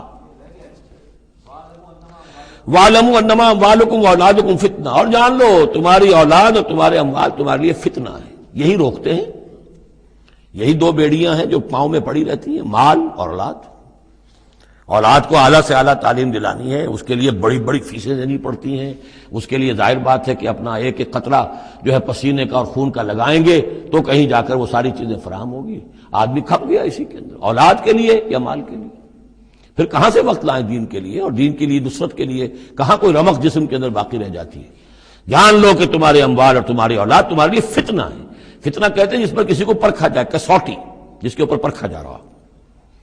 وَأَنَّ اللَّهَ عِندَهُ أَجْرٌ عَظِيمٌ، اور یقیناً اللہ ہی کے پاس ہے بڑا اجر۔ یا ایھا الذین آمنوا ان تتقوا اللہ یجعل لکم فرقانا، اہل ایمان اگر تم اللہ کے تقوی پر برقرار رہو گے تمہارے لیے فرقان، ایک کے بعد دوسری فرقان آتی رہے گی۔ پہلا فرقان تو یہ آ گیا ہے، یہ فتح جو تمہیں دی گئی ہے۔ وَيُكَفِّرْ عَنْكُمْ سَيِّئَاتِكُمْ، اور یہ کہ تمہارے سے تمہاری جو کمزوریاں ہیں، برائیاں ہیں، وہ اللہ تعالیٰ دور کر دے گا۔ وَيَغْفِرْ لَكُمْ، اور بخش دے گا۔ وَاللَّهُ ذُو الْفَضْلِ الْعَظِيمِ، اللہ بڑے فضل والا ہے۔ وَإِذْ يَمْكُرُ بِكَ الَّذِينَ كَفَرُوا، اب یہ ہجرت سے پہلے جو صورتحال تھی مکے میں کہ قریش کے سردار بیٹھتے تھے دارالندوہ میں، کیا کریں اب ہم محمد صلی اللہ علیہ وسلم کو قتل کر دیں، سازشیں ہوتی تھیں، اور اسی طریقے سے انہیں قید کر دیں، کہیں یہاں سے نکلنے پہ مجبور کر دیں، تو وہ جو سازشیں ان کی ہوتی تھی اور مشورے ہوتے تھے ان کا ذکر ہے۔ وَإِذْ يَمْكُرُ بِكَ الَّذِينَ كَفَرُوا، اور جب یاد کیجئے جب کہ وہ لوگ جو کافر ہوئے، یہ کافر لوگ آپ کے بارے میں مشورے کرتے تھے، چالیں چلتے تھے، اسکیمیں بناتے تھے، سازشیں کرتے تھے۔ لِيُثْبِتُوكَ، نمبر ایک تو یہ کہ آپ کو کہیں قید کر دیں، اور يَقْتُلُوكَ، یا قتل کر دیں، اور يُخْرِجُوكَ، یا آپ کو اپنی بستی سے کہیں نکال دیں۔ وَيَمْكُرُونَ وَيَمْكُرُ اللَّهُ، وہ بھی چالیں چل رہے تھے، ان کی بھی اسکیمز تھیں اور اللہ کی اپنی اسکیم تھی۔ واللہ خیر الماکرین، اور ظاہر بات ہے کہ اللہ تعالیٰ بہترین ہے پلاننگ کرنے والا اور بہترین ہے تدبیر فرمانے والا۔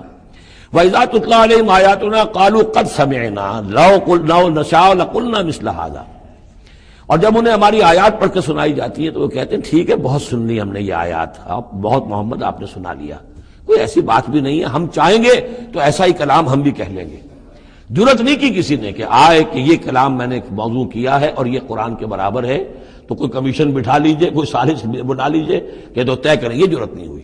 لیکن یہ کہہ دینے میں تو کوئی بات نہیں تھی، زبان کون پکڑے گا؟ لو نشاء لقلنا مثل هذا، اگر ہم چاہیں گے تو ہم بھی ایسے کہہ دیں گے، کوئی ایسی بڑی بات نہیں ہے۔ یہ نضر بن حارث تھا کہ جس کی طرف یہ الفاظ منقول ہے تاریخ اور سیرت میں۔ ان هذا الا اساطیر الاولین، یہ نہیں ہے یہ مگر یہ کہ پچھلوں کی کہانیاں ہیں، قصے ہیں، جیسے آج بھی مستشرقین کہتے ہیں کہ کچھ تورات سے کچھ انجیل سے محمد نے لے لیا جوڑ جاڑ کر اور یہ قرآن بنایا ہے۔ اب تو خیر وہ دور ذرا بدل گیا ہے، یہ ذرا پچھلی صدی کی بات تھی، اس دور میں لوگ اس قسم کی باتیں زیادہ کرتے تھے۔ وَإِذْ قَالُوا اللَّهُمَّ إِن كَانَ هَذَا هُوَ الْحَقُّ، اور وہی بات جو میں نے آپ کو بتائی تھی کل بھی کہ ان قریش کے لیے سب سے بڑا مسئلہ اپنے عوام کو سنبھالنے کا ہو گیا تھا، کیسے روکیں ان کو کہ یہ محمد صلی اللہ علیہ وسلم کا ایمان نہ لائیں۔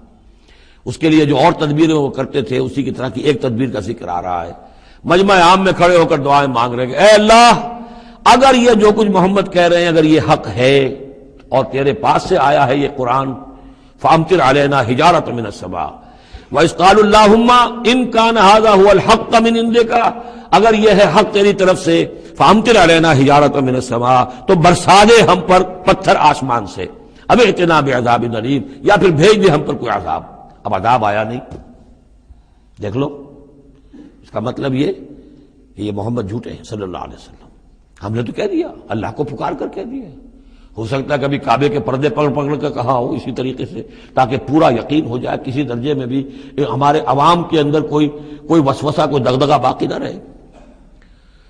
وَمَا كَانَ اللَّهُ لِيُعَذِّبَهُمْ، اور اللہ تعالیٰ انہیں عذاب نہیں دے سکتا تھا، اللہ کے لیے ممکن نہیں تھا کہ ان پر عذاب بھیجتا، وَأَنْتَ فِيهِمْ، جبکہ ابھی اے محمد آپ ان کے مابین موجود تھے۔ ہجرت سے پہلے معاملہ نہیں ہوا کرتا یہ، اللہ اپنے رسول کو ان کے ساتھی اہل ایمان کو نکال لیتا ہے، اس کے بعد کوئی عذاب اس نوعیت کا آتا ہے جس نوعیت کا وہ عذاب مانگ رہے تھے۔ وَأَنْتَ فِيهِمْ وَمَا كَانَ اللَّهُ مُعَذِّبَهُمْ، اللہ ان کو عذاب دینے والا نہیں تھا، وَهُمْ يَسْتَغْفِرُونَ، جبکہ وہ استغفار بھی کر رہے تھے۔ یعنی اسی مکے میں عوام الناس بھی تو تھے، سادہ لوگ بھی تو تھے، وہ استغفار بھی کرتے تھے، تلبیہ بھی پڑھتے تھے، لبیک اللہم لبیک لبیک اللہم لبیک، یہ بھی تو کرتے تھے، اللہ کو بھی پکارتے تھے۔ تو بڑا گڑبڑ سا معاملہ تھا، جب تک کہ اللہ تعالیٰ یمیز الخبیث من الطیب کر نہ دے، اس وقت تک اس طرح کا معاملہ اللہ تعالیٰ کے لیے درست نہیں تھا۔ وَمَا لَهُمْ أَلَّا يُعَذِّبَهُمْ، باقی وہ عذاب کے پورے طور سے مستحق تو ہو چکے ہیں، اور کیا ہے وہ کون سی رکاوٹ ہے ان کے لیے؟ مَا لَهُمْ أَلَّا يُعَذِّبَهُمْ اللَّهُ، کہ اللہ تعالیٰ ان کو عذاب نہ دے، وَهُمْ يَصُدُّونَ عَنِ الْمَسْجِدِ الْحَرَامِ، جبکہ وہ روک رہے ہیں مسجد حرام سے لوگوں کو، وَمَا كَانُوا أَوْلِيَاءَهُ، اور حقیقت میں یہ اس کے متولی نہیں ہیں، یہ اس کے مختار نہیں ہیں، یہ اس کے ساتھی نہیں ہیں۔ ان اولیاءہ الا المتقون، اس اللہ کے گھر کے تو ولی اور اس کے جو اصل مجاور کہہ لیجئے یا متولی کہہ لیجئے، وہ تو ہوں گے متقی لوگ جو اللہ کا تقوی رکھتے ہوں، اللہ کی بندگی کرتے ہوں۔ ولیکن اکثرہم لا یعلمون، لیکن ان کی اکثریت علم نہیں رکھتی۔ وما کان صلاتہم عند البیت، اور انہوں نے جو نماز کا حلیہ بگاڑا ہے، نہیں ہے ان کی نماز بیت اللہ کے پاس الا مقام و تصدیہ، سیٹیاں بجاتے ہیں، تالیاں پیٹتے ہیں، یہ ان کی نماز رہ گئی ہے۔ طواف کرتے تھے تو اس میں سب سے اونچا طواف تھا برہنہ طواف، اور نماز جو تھی ان کی وہ یہ تھی، سیٹیاں بجاتے ہوئے۔ جیسے کہ آپ کو معلوم ہے کہ بعض علاقوں میں مسجدوں کے اندر جب وہ میلاد کی محفلیں ہوتی ہیں تو اس کے اندر ڈھول اور ڈھمک کا، یہ میں نے سنا ہے کہ خاص طور پر افریقہ کے بعض ممالک میں کام ہوتا ہے۔ یہ اللہ کا شکر ہے اس حد تک کم سے کم یہ کہ بر عظیم پاک و ہند کے اندر جو بھی صورت ہوئی ہے وہ یہ مسجد کے اندر یہ خرافات نہیں ہوئی ہے، باقی باہر ہو رہی ہے جو بھی ہو رہی ہے۔ تو انہوں نے نماز کی بھی شکل یہ بنا دی تھی، فذوقوا العذاب بما کنتم تکفرون، تو اب چکھو مزہ عذاب کا اپنے کفر کی پاداش میں۔ ان الذین کفروا ينفقون اموالهم لیصدوا عن سبیل اللہ، ظاہر بات ہے یہ لشکر آیا تھا تو اس کے لیے بھی تو لاؤ لشکر تیار کرنا پڑا تھا نا، ساز و سامان، 900 اونٹ، 1000 آدمیوں کے لیے راشن بھی چاہیے تھا، مکے سے چل کے مدینے تک آنا ہے، جنگ میں رہنا ہے، تو یہ 10 اونٹ روزانہ جو ہے ذبح ہو رہے تھے اس فوج کے لیے۔ تو یہ سارا جو انفاق کیا ہے کچھ لوگوں نے کیا ہے نا، جو باطل کے لیے انفاق کر رہے تھے، شیطان کے لیے، وہ حزب الشیطان جو ہے، آخر وہ بھی تو مجاہد تھے، وہ مجاہد تھے فی سبیل الشیطان، فی سبیل الشرک۔ تو جو خرچ کر رہے ہیں اپنے مال لیصدوا عن سبیل اللہ، تاکہ لوگوں کو روک سکیں اللہ کے راستے سے، فسینفقونھا، وہ اور بھی خرچ کریں گے، ابھی انہیں اور بڑے لشکر تیار کرنے پڑیں گے۔ ثم تکون علیہم حسرۃ، پھر یہ سب ان کے لیے ایک حسرت بن جائے گی۔ سب کچھ مال بھی ہم نے لگا دیا، ساری جانیں ہم نے گنوا دی، کچھ نہ ہوا، محمد کا بال بیکا نہ کر سکے صلی اللہ علیہ وسلم۔ اللہ کا دین تو جاء الحق وزهق الباطل ان الباطل کان زهوقا، ایک وقت آئے گا کہ اللہ کا دین جو ہے غالب ہو جائے گا۔ ثم یغلبون، پھر وہ مغلوب ہو کر رہیں گے، والذین کفروا الی جہنم یحشرون، اور جو ان میں سے کافر ہوں گے، جو اس وقت ایمان لے آئیں گے اللہ تعالیٰ ان کو معاف فرما دے گا، اور جو کفر پر اڑے رہیں گے وہ جہنم کی طرف گھیر کر لے جائے جائیں گے۔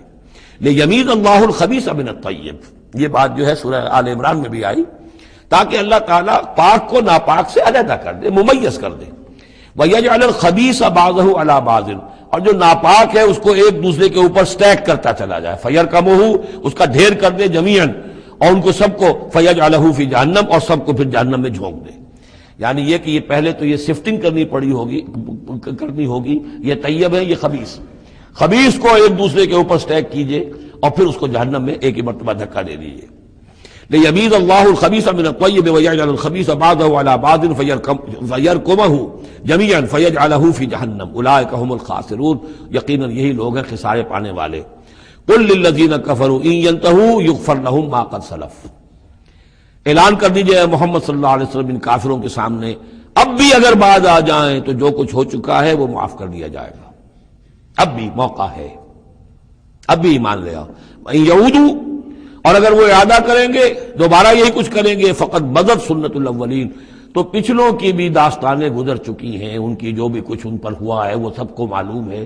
اب ظاہر بات ہے کہ وہ مکی قرآن تو نازل ہو چکا تھا، سورہ اعراف بھی نازل ہو چکی، سورہ نام بھی نازل ہو چکی، جو کچھ ہوا ہے قوم ہود کے ساتھ، قوم صالح کے ساتھ، قوم شعیب کے ساتھ، اس ساری داستانیں تو تھی. فقط مدد سنت الاولین، اگلوں کا جو طریقہ اور راستہ تھا وہ تو گزر چکا ہے، وہ سب کے سامنے آ چکا ہے.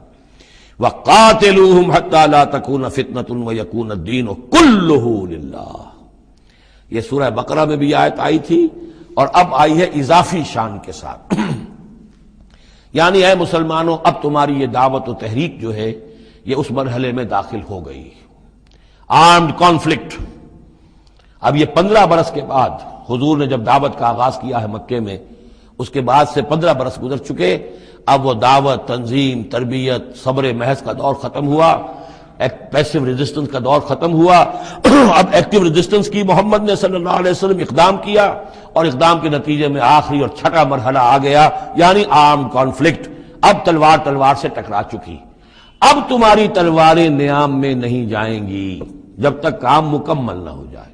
اور کام کی تکمیل کیا ہے؟ فتنہ بالکل ختم ہو جائے. وَقَاتِلُوهُمْ حَتَّى لَا تَكُونَ فِتْنَةٌ. فتنہ وہ کیفیت ہے کہ جس میں ایمان پر قائم رہنا، ایمان پر عمل کرنا مشکل ہو جائے. جب باطل کا غلبہ ہے تو ایک بندہ مومن کے لیے ایمان پر پوری طریقے سے کاربند ہونا مشکل ہے. لہذا اس صورتحال کو ختم کرو، یعنی اب دین کا غلبہ ہو جائے. حَتَّى لَا تَكُونَ فِتْنَةٌ وَيَكُونَ الدِّينُ كُلُّهُ لِلَّهِ. دین بھی جزوی نہیں، کل کا کل دین اللہ ہی کے تابع آ جائے. فَإِنِ انْتَهَوْا فَإِنَّ اللَّهَ بِمَا يَعْمَلُونَ بَصِيرٌ. پھر اگر وہ باز آ جائے تو جو کچھ وہ کر رہے ہیں اللہ اسے دیکھ رہا ہے.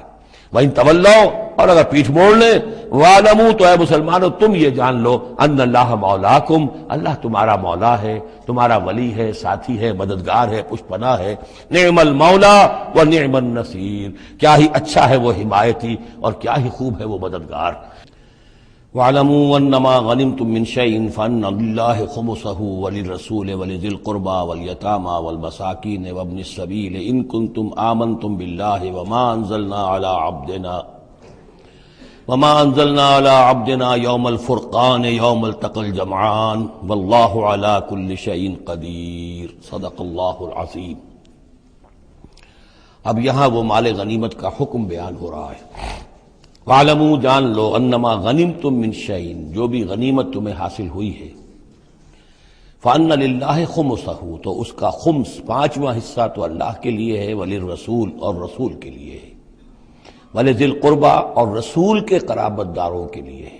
یہ بات سمجھ لیجئے یہاں اچھی طرح کہ در حقیقت حضور صلی اللہ علیہ وسلم کا جو معاش کا معاملہ تھا، جب تک آپ مکے میں تھے، حضرت خدیجہ الکبریٰ رضی اللہ تعالی عنہا کی دولت جو ہے اس سے آپ کا کام چل رہا تھا، جو بھی بچا کچا ان کا سرمایہ تھا.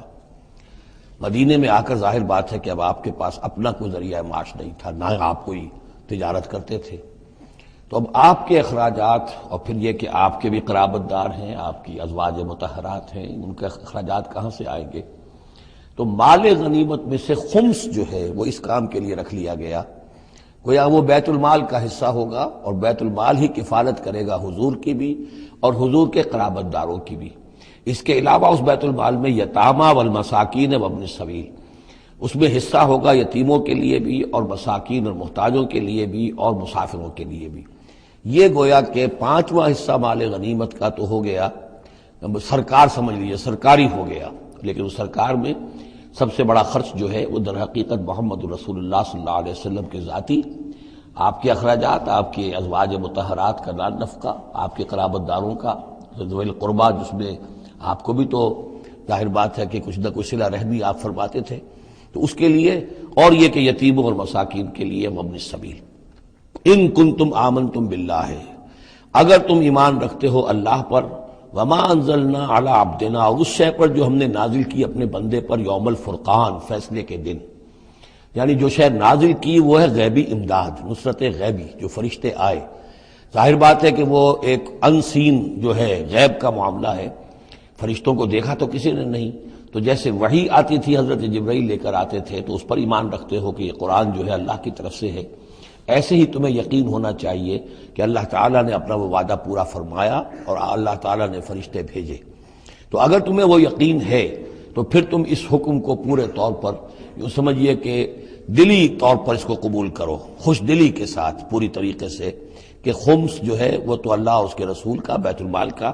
بقیہ کے بارے میں حضور نے فرما دیا کہ 4/5 جو ہے یہ اب تقسیم ہو جائے گا مجاہدین کے درمیان۔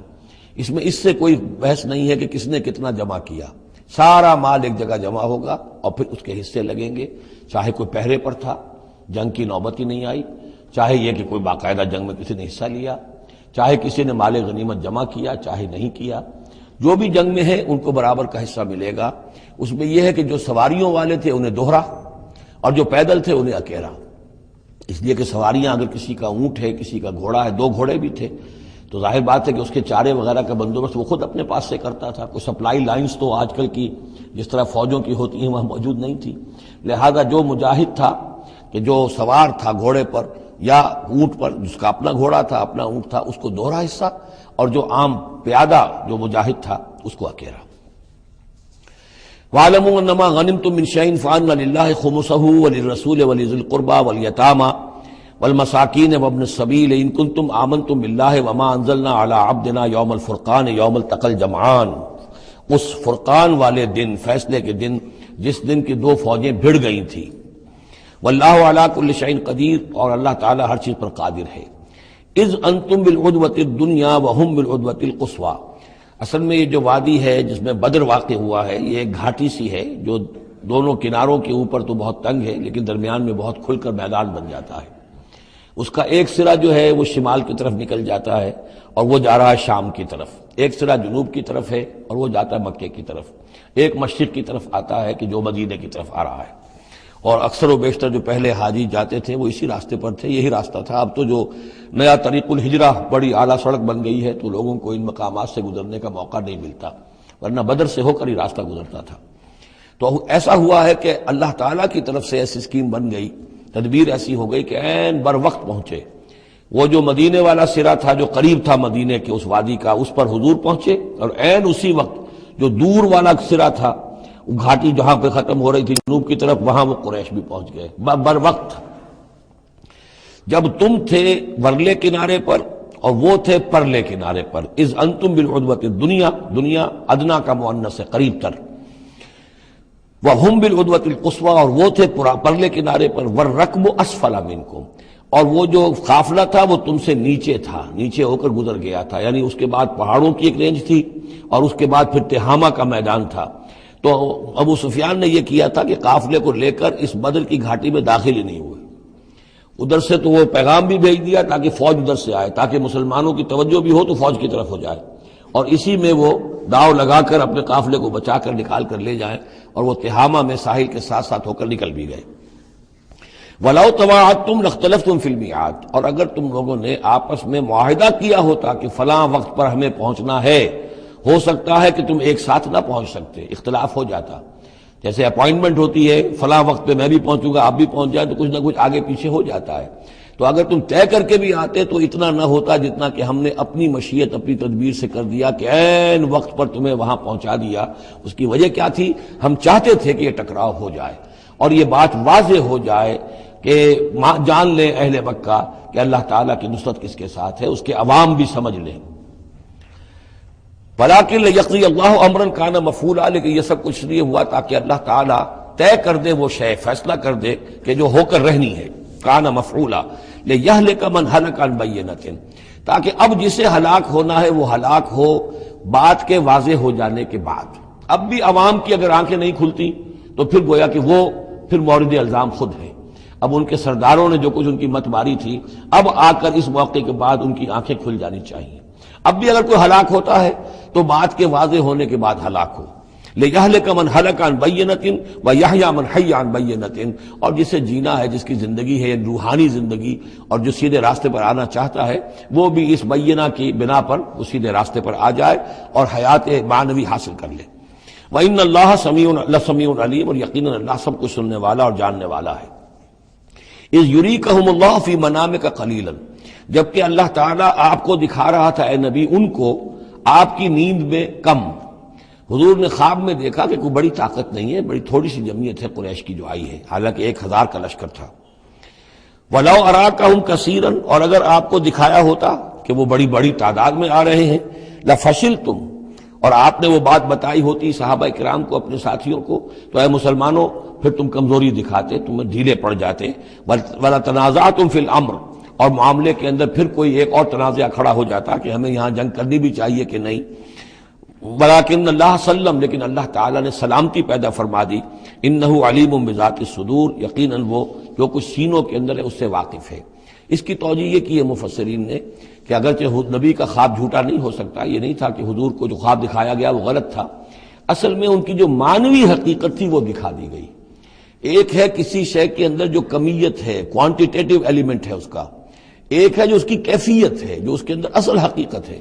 تو یہ بات جو ہے اچھی طرح سمجھ لینے کی ہے کہ مکے سے جو اصل نفری آئی تھی وہ تو ان عوام الناس کی تھی کہ جن کو بارے میں جن کو معلوم تھا کہ محمد ہمارے بہترین آدمی ہیں صلی اللہ علیہ وسلم، اور جو ان کے ساتھی ہیں وہ ہمارے گل سرسبد ہیں، ہمارے خاندان کے قریش کے بہترین لوگ ہیں، اور پھر یہ کہ انہوں نے کوئی جرم نہیں کیا ہے، کوئی ظلم نہیں کیا ہے، وہ صرف ایک خدا واحد کا کے ماننے والے اور جو ہے وہ نیکیوں کا حکم دینے والے ہیں۔ تو جو ان کے ہاں جو بھی جس کو ہم کہتے ہیں سائلنٹ میجورٹی، عوام الناس، ان کے دل اپنے لیڈروں کے ساتھ نہیں تھے۔ آ تو گئے تھے، وہ ظاہر ان کا جبر تھا، ان کا فیصلہ تھا، لیڈروں کا حکم تھا، آ گئے تھے، لیکن مارے باندھے کو آئے ہوئے تھے۔ ان کے دلوں کے اندر وہ بات نہیں تھی کہ جو کسی ایسے لشکر میں ہوتی ہے کہ جو سمجھتا ہے اپنے آپ کو برحق، ہم حق کے لیے لڑ رہے ہیں، تو اس کے اندر جو طاقت ہوتی ہے اس لڑنے والے کے اندر، وہ اس شخص میں نہیں ہوتی کہ جو مارے باندھے کو لے آیا گیا ہو اور خود اسے اپنے دل میں یہ یقین نہ ہو کہ میں حق کے لیے لڑ رہا ہوں۔ اس اعتبار سے معنوی طور پر جو ان کی کیفیت تھی اس کے اعتبار سے وہ واقعتاً کم تھے۔ تو حضور کو خواب میں اللہ تعالیٰ نے ان کی اصل حقیقت دکھائی۔ وَإِذْ يُرِيكُمُوهُمْ إِذْ الْتَقَيْتُمْ فِي أَعْيُنِكُمْ قَلِيلًا وَيُقَلِّلُكُمْ فِي أَعْيُنِهِمْ، مزید برآں اللہ نے یہ کیا کہ جب دونوں لشکر ٹکرائے ہیں تو ایسی کیفیت پیدا کر دی کہ مسلمانوں کو بھی وہ تھوڑے لگ رہے تھے کہ کوئی زیادہ لوگ نہیں ہیں، اور انہیں بھی مسلمان تھوڑے نظر آ رہے تھے۔ یعنی یہ کہ ہر صورت اللہ نے ایسی بنا دی تھی کہ جنگ ہو اور ڈٹ کر ہو، تاکہ یہ صورتحال جو ہے یوم الفرقان ہونا اس کا بالکل واضح ہو جائے۔ اگر کسی وجہ سے وہ کرنی کترا جاتا معاملہ اور جنگ نہ ہوتی، مقابلہ نہ ہوتا، تو جس طریقے سے کہ اللہ اس کو فیصلہ کن دن بنا دینا چاہتا تھا، یوم الفرقان، فیصلے کا دن، وہ صورتحال پیدا نہ ہوتی۔ لِيَقْضِيَ اللَّهُ أَمْرًا كَانَ مَفْعُولًا، تاکہ اللہ پورا کر دے اس معاملے کو کہ جو ہونے والا ہی تھا۔ وَإِلَى اللَّهِ تُرْجَعُ الْأُمُورُ، اور تمام معاملات بالآخر تو اللہ ہی کی طرف لوٹا دیے جائیں گے۔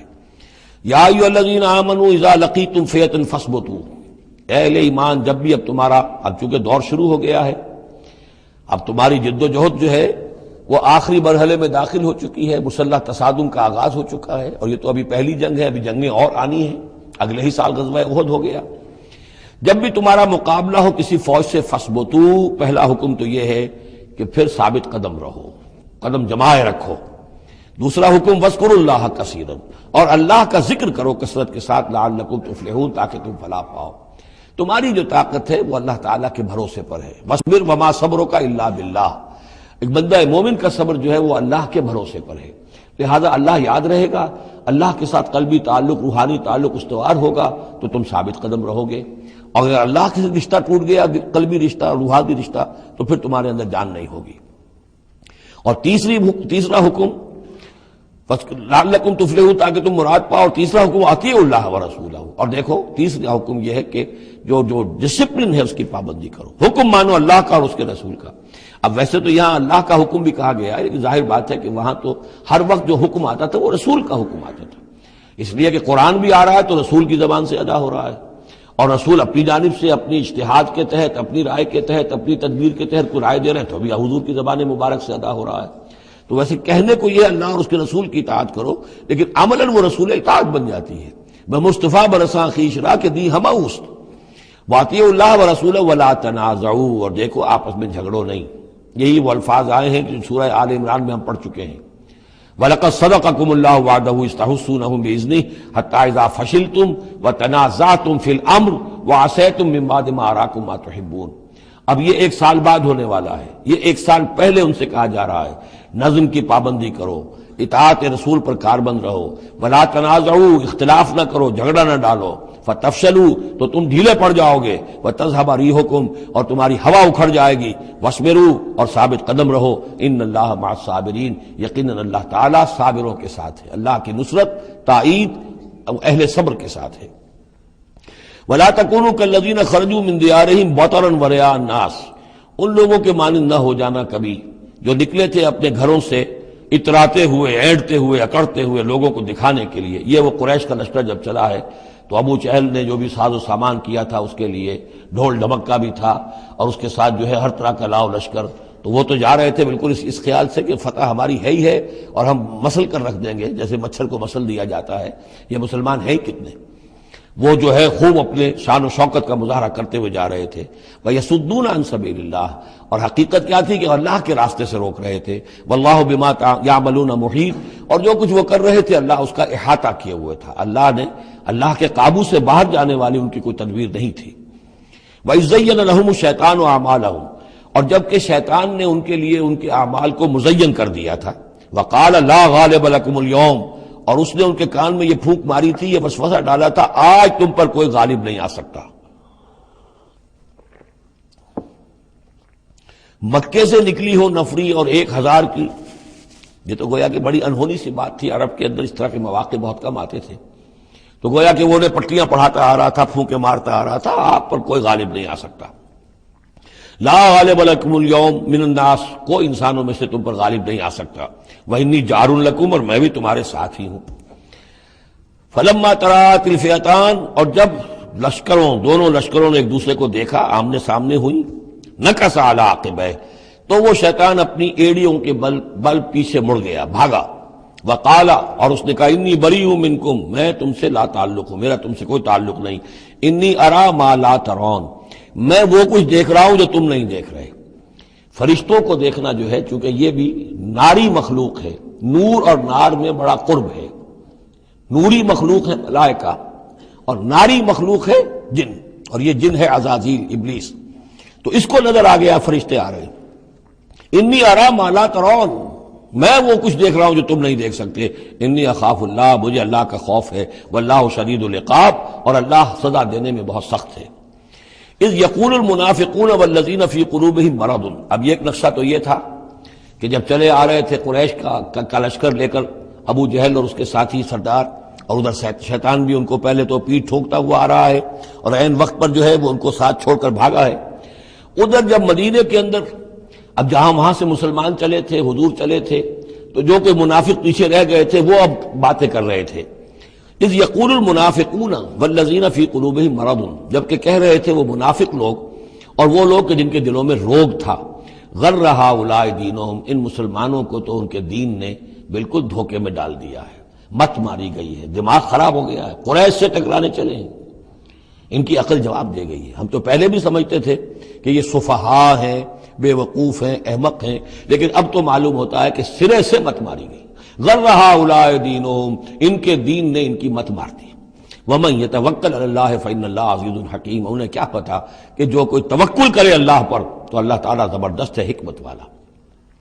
وَلَوْ تَرَىٰ يَتَوَفَّى الَّذِينَ كَفَرُوا الْمَلَائِكَةُ، اور کاش تم دیکھ سکتے جب کہ قبض کرتے ہیں فرشتے ان کافروں کو، ان کی جانوں کو، یضربون وجوہہم، ان کے چہروں پر ضرب لگاتے ہوئے، وادبارہم، اور ان کی پیٹھوں پر، وذوقوا عذاب الحریق، اور کہتے اب چکھو جلنے کا عذاب۔ ذالک بما قدمت ایدیکم، اور یہ وہ کچھ ہے جو تمہارے اپنے ہاتھوں نے آگے بھیجا ہے۔ وان اللہ لیس بظلام للعبید، اور یہ کہ اللہ تو ہرگز اپنے بندوں کے حق میں ظالم نہیں ہے، ظلم کرنے والا نہیں ہے۔ کداب آل فرعون والذین من قبلہم، جیسے کہ معاملہ ہوا آل فرعون کا اور ان کا جو ان سے پہلے تھے۔ آل فرعون سے پہلے قوم شعیب سے پہلے صدوم اور عمورہ کی بستیاں، ان سے پہلے قوم سمود، ان سے پہلے قوم عاد، ان سے پہلے قوم نوح. یہ ہم سورہ اعراف کے اندر یہ ساری چیزیں پڑھ کر آئے. کذاب آل فرعون والذین من قبلہم کفروا بآیات اللہ، انہوں نے بھی اللہ کی آیات کا کفر کیا. فأخذہم اللہ بذنوبہم، تو اللہ نے پکڑ لیا انہیں ان کے گناہوں کی پاداش میں. ان اللہ قوی شدید العقاب، یقیناً اللہ تعالیٰ قوی ہے، قوت والا ہے، زور آور ہے اور سزا دینے میں سخت ہے. ذالک بأن اللہ لم یکن مغیرا نعمۃ انعمھا علی قوم حتی یغیروا ما بانفسہم، یہ اس لیے ہے کہ اللہ تعالیٰ کا یہ طریقہ نہیں ہے کہ کوئی نعمت جو اس نے کسی قوم کو دی ہو اس میں تغیر کر دے جب تک کہ وہ قوم اپنے اندر کی کیفیت کو متغیر نہ کر دے. یعنی یہ ہر قوم جو اٹھی تھی اسی شکل میں اٹھی تھی کہ اللہ تعالیٰ نے ایک نبی بھیجا. جیسے کہ قوم ہود ختم ہوئی تو حضرت ہود اور ان کے ساتھیوں کے ذریعے سے ایک نئی قوم وجود میں آئی جو آگے چل کر سمود کہلائی. تو یہ لوگ کون تھے؟ یہ لوگ تھے جن کو اللہ نے نعمت دی تھی، انعام دیا تھا، احسان کیا تھا، ایمان انہیں ملا تھا. لیکن جب انہوں نے اپنی اس نعمتوں کو بدل دیا، کفر کی روش پر آ گئے، توحید کی پگڈنڈی چھوڑ کر، توحید کی شاہراہ کو چھوڑ کر شرک کی پگڈنڈیوں پہ مڑ گئے، تو پھر اللہ تعالیٰ کی نعمت بھی تبدیل ہو جاتی ہے. اللہ تعالیٰ نعمت سلب کر لیتا ہے، انعام کی جگہ پر اللہ کا عذاب آ جاتا ہے. ذالک بأن اللہ لم یکن مغیرا نعمۃ انعمھا علی قوم حتی یغیروا ما بانفسہم.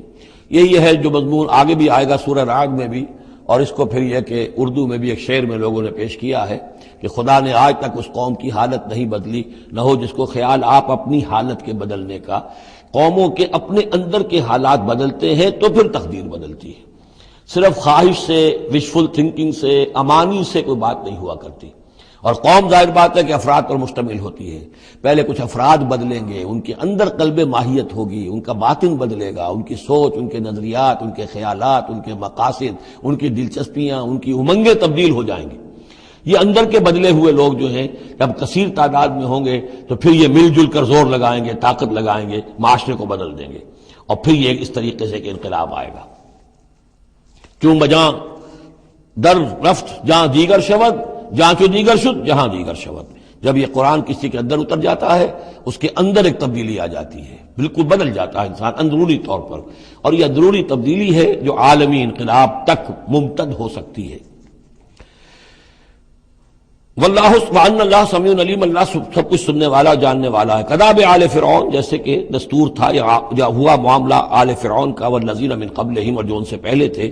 کذبوا بآیات ربہم، انہوں نے اپنے رب کی آیات کو جھٹلایا. فاہلکناہم بذنوبہم، تو ہم نے ان کو ہلاک کر دیا ان کے گناہوں کی پاداش میں. واغرقنا آل فرعون، اور آل فرعون کو ہم نے غرق کر دیا. وکل کانوا ظالمین، اور یہ سب کے سب ظالم تھے. ان شر الدواب عند اللہ الذین کفروا فهم لا یؤمنون، بدترین چوپائے اللہ کے نزدیک یہی لوگ ہیں، اللہ کے نزدیک جو کفر کرتے ہیں اور وہ ایمان نہیں لاتے. یعنی وہی جو آیت ہم پڑھ چکے سورہ اعراف میں کہ یہ لوگ انسان نظر آتے ہیں، حقیقت میں انسان نہیں ہیں. لہم قلوب لا یفقہون بہا ولہم اعین لا یبصرون بہا ولہم آذان لا یسمعون بہا اولئک کالانعام بل ہم اضل، وہ چوپایوں کے مانند ہیں بلکہ ان سے بھی گئے گزرے. اس لیے شر الدواب کہا گیا. تمام جانداروں میں اور جمان چوپایوں میں، جانوروں میں سب سے برے لوگ جو ہیں وہ یہ انسان نما حیوان ہیں کہ جن کے اندر عقل نہیں، جن کے اندر شعور نہیں، جو ایمان سے خالی ہیں اور کفر پر اور صرف دنیا کی لذتوں پر ریچھ گئے ہیں. الذین عاہدت منہم ثم ینقضون عہدہم فی کل مرۃ وہم لا یتقون، وہ لوگ کہ جن سے آپ نے اے نبی معاہدہ کیا تھا پھر وہ ہر مرتبہ اپنا عہد توڑتے ہیں اور اس کا کوئی ڈر نہیں رکھتے. اب یہ اشارہ ہو رہا ہے یہود کی طرف، کیونکہ حضور جب مدینے میں تشریف لائے تو میں نے آپ کو شروع میں بتا دیا تھا کہ آپ نے بہت بڑا یہ سمجھیے کہ اس کو Montgomery what, professor Montgomery what نے جس قدر تعریف کی ہے اس کی، اور سارے جتنے بھی الفاظ ہو سکتے تھے انگریزی زبان میں، اسٹیٹسمین شپ کہ حضور کا معاملہ، فہمی کا معاملہ، تدبر کا معاملہ، سیاست کو سمجھنے کا معاملہ، اس کی بہت بڑی بات یہ ہے کہ آپ نے یہودی قبائل جو تھے تینوں ان کو معاہدوں میں جکڑ لیا.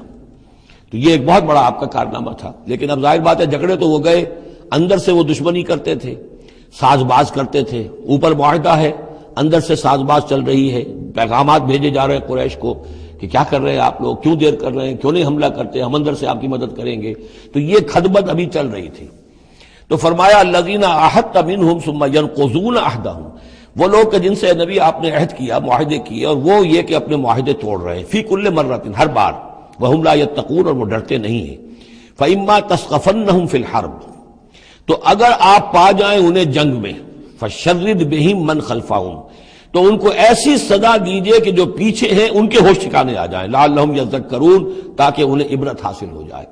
یعنی یہ کہ اب ایک تو یہ ہے کہ وہ کوئی صرف ان کی جو ہے وہ وہاں سے خطوط جا آ رہے ہیں، پیغام رسانی ہو رہی ہے، لیکن کہیں اگر ان میں کا کوئی شخص جنگ میں بھی پکڑا جائے، واقعتاً وہ جنگ میں شریک ہو جائے، قریش کی طرف سے آ جائے اور پکڑا جائے، تو پھر اس کو وہ سزا دیجئے کہ جو ایک کی سزا جو ہے وہ سینکڑوں کے ہوش ٹھکانے کر دے۔ یہ ہے مطلب۔ وَإِمَّا تَثْقَفَنَّهُمْ فِي الْحَرْبِ فَشَرِّدْ بِهِمْ، ایسی سزا ان کو دیجئے من خلفہم، کے جو ان سے پیچھے ہیں ان کے بھی ہوش ٹھکانے ہو جائیں، لعلہم یذکرون، شاید کہ پھر وہ نصیحت پکڑ لیں۔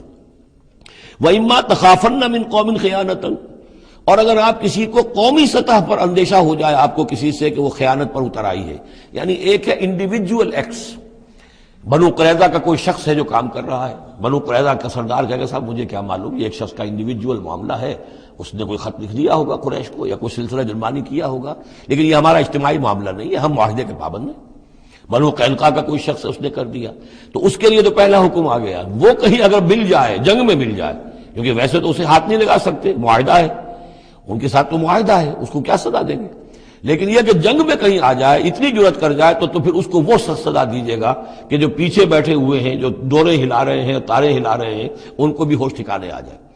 لیکن یہ کہ اگر آپ کو اندیشہ ہو جائے کہ کوئی قبیلہ جو ہے وہ خلاف ورزی کرنے پر اتر آیا ہے، خیانت کرنے پر اتر آیا ہے، وَإِمَّا تَخَافَنَّ مِنْ قَوْمٍ خِيَانَةً، کسی کی طرف سے خیانت کا آپ کو اندیشہ ہی ہو جائے، فَانبِذْ إِلَيْهِمْ عَلَىٰ سَوَاءٍ، تو پھر پھینک دیجئے ان کی طرف کھلم کھلا، یعنی پھر معاہدے کو ایبروگیٹ کیجئے، کہہ دیجئے کہ آج سے ہمارا کوئی معاہدہ نہیں۔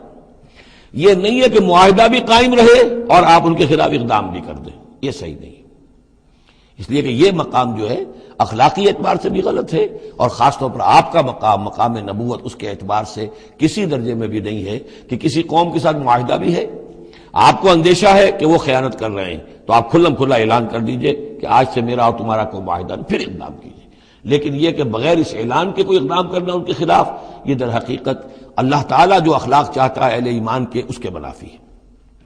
وَإِمَّا تَخَافَنَّ مِنْ قَوْمٍ خِيَانَةً فَانبِذْ إِلَيْهِمْ عَلَىٰ سَوَاءٍ، اصل میں یہی وہ بات تھی جس کے حوالے سے مولانا مودودی مرحوم نے 1948 میں یہ جو جہاد کشمیر اس وقت ہو رہا تھا اس کے بارے میں رائے ظاہر کی تھی کہ ہندوستان کے ساتھ ہمارے سفارتی تعلقات ہیں، بھارت کے ساتھ ہمارا سارا معاملہ معاہدات کے اوپر چل رہا ہے، پھر اگر یہ کہ معاملہ جو ہے دوسری طرف ہم یہ شکل کر رہے ہیں کہ وہاں پر جنگ کا معاملہ کر رہے ہیں، تو یہ غلط ہے، شریعت کی روح سے، قرآن کی روح سے غلط ہے۔ ہمیں کھلم کھلا اعلان کرنا چاہیے، جو بھی ہو اللہ تعالیٰ پر بھروسہ رکھنا چاہیے، کھل کر سامنے آنا چاہیے۔ یہ یا کہ میز کے اوپر تو معاہدہ ہے، ہاتھ مل رہے ہیں اور میز کے نیچے سے ٹانگیں گھسیٹی جا رہی ہیں، یہ دنیا داروں کا دھندا تو ٹھیک ہے، لیکن اسلام کی روح سے ایک اسلام کے نام پر بننے والی مملکت کی حکومت کا یہ طرز عمل درست نہیں ہے۔ یہ تھا وہ معاملہ جو سن 48 میں مولانا مودودی نے یہ رائے ظاہر کی تھی، اور اس پر پھر کافی ان کے خلاف جو ہے عوامی جذبات جو ہیں وہ بہت جو ہے اس وقت بہت بلند ہو گئے تھے، مشتعل ہو گئے تھے، اس لیے کہ عوام کی اپنی سوچ ہوتی ہے۔ وَإِمَّا تَخَافَنَّ مِنْ قَوْمٍ خِيَانَةً فَانبِذْ إِلَيْهِمْ عَلَىٰ سَوَاءٍ، معاہدہ ان کے منہ پر دے مارو، إِنَّ اللَّهَ لَا يُحِبُّ الْخَائِنِينَ، یقیناً اللہ تعالیٰ کو خیانت کرنے والے پسند نہیں ہے۔ وَلَا يَحْسَبَنَّ الَّذِينَ كَفَرُوا سَبَقُوا، اور نہ سمجھے وہ لوگ جنہوں نے کفر کیا ہے کہ وہ بچ نکلے ہیں، یعنی یہ کہ اب اگر کچھ لوگ بچ کے بھی تو چلے گئے نا، آخر 1000 کی نفری آئی تھی، انہم لا یعجزون، یہ جو بچ کر چلے گئے وہ یہ نہ سمجھے کہ وہ اللہ کو عاجز کر دیں گے، وہ عاجز نہیں کر سکیں گے۔ وَأَعِدُّوا لَهُم مَّا اسْتَطَعْتُمْ، اور اے مسلمانوں اب جب یہ نیا دور شروع ہو ہی گیا ہے تمہاری اس دعوت و تحریک کا، تو اب پوری طریقے سے اپنے امکان بھر سامان حرب تیار کرو۔ اعدوا لهم، اعداد، تیاری کرنا، اسلحہ تیار کرو، سامان جنگ تیار کرو، گھوڑے تیار رکھو، رسالہ تمہارا ہونا چاہیے، جو بھی تمہارے لیے ممکن ہے۔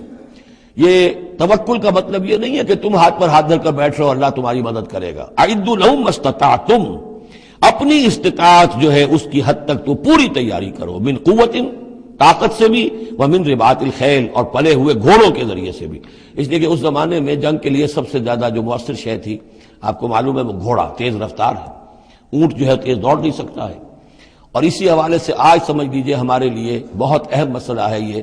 اللہ تعالیٰ نے شاید عالم اسلام میں پورے میں پتہ نہیں 50 60 70 کتنے ملک دنیا میں ہیں مسلمان کہلاتے ہیں، ایک ملک ہے صرف جسے ایٹمک صلاحیت دی ہے، اور یہ امانت پوری امت مسلمہ کی ہے، مسلمانوں نے پاکستان کے پاس. اور اس کے بارے میں اگر امریکہ کا دباؤ قبول کر لیا گیا تو یہ سب سے بڑی خیانت ہوگی اللہ کے ساتھ، امت مسلمہ کے ساتھ، اللہ کے دین کے ساتھ. وہ اسرائیل لے کر بیٹھا ہوا ہے ایٹم بم کے، اس کے پاس انبار لگے ہوئے، لیکن یہ ہے کہ ساری پالیسی جو چل رہی ہے وہ یہ کسی طریقے سے پاکستان کا.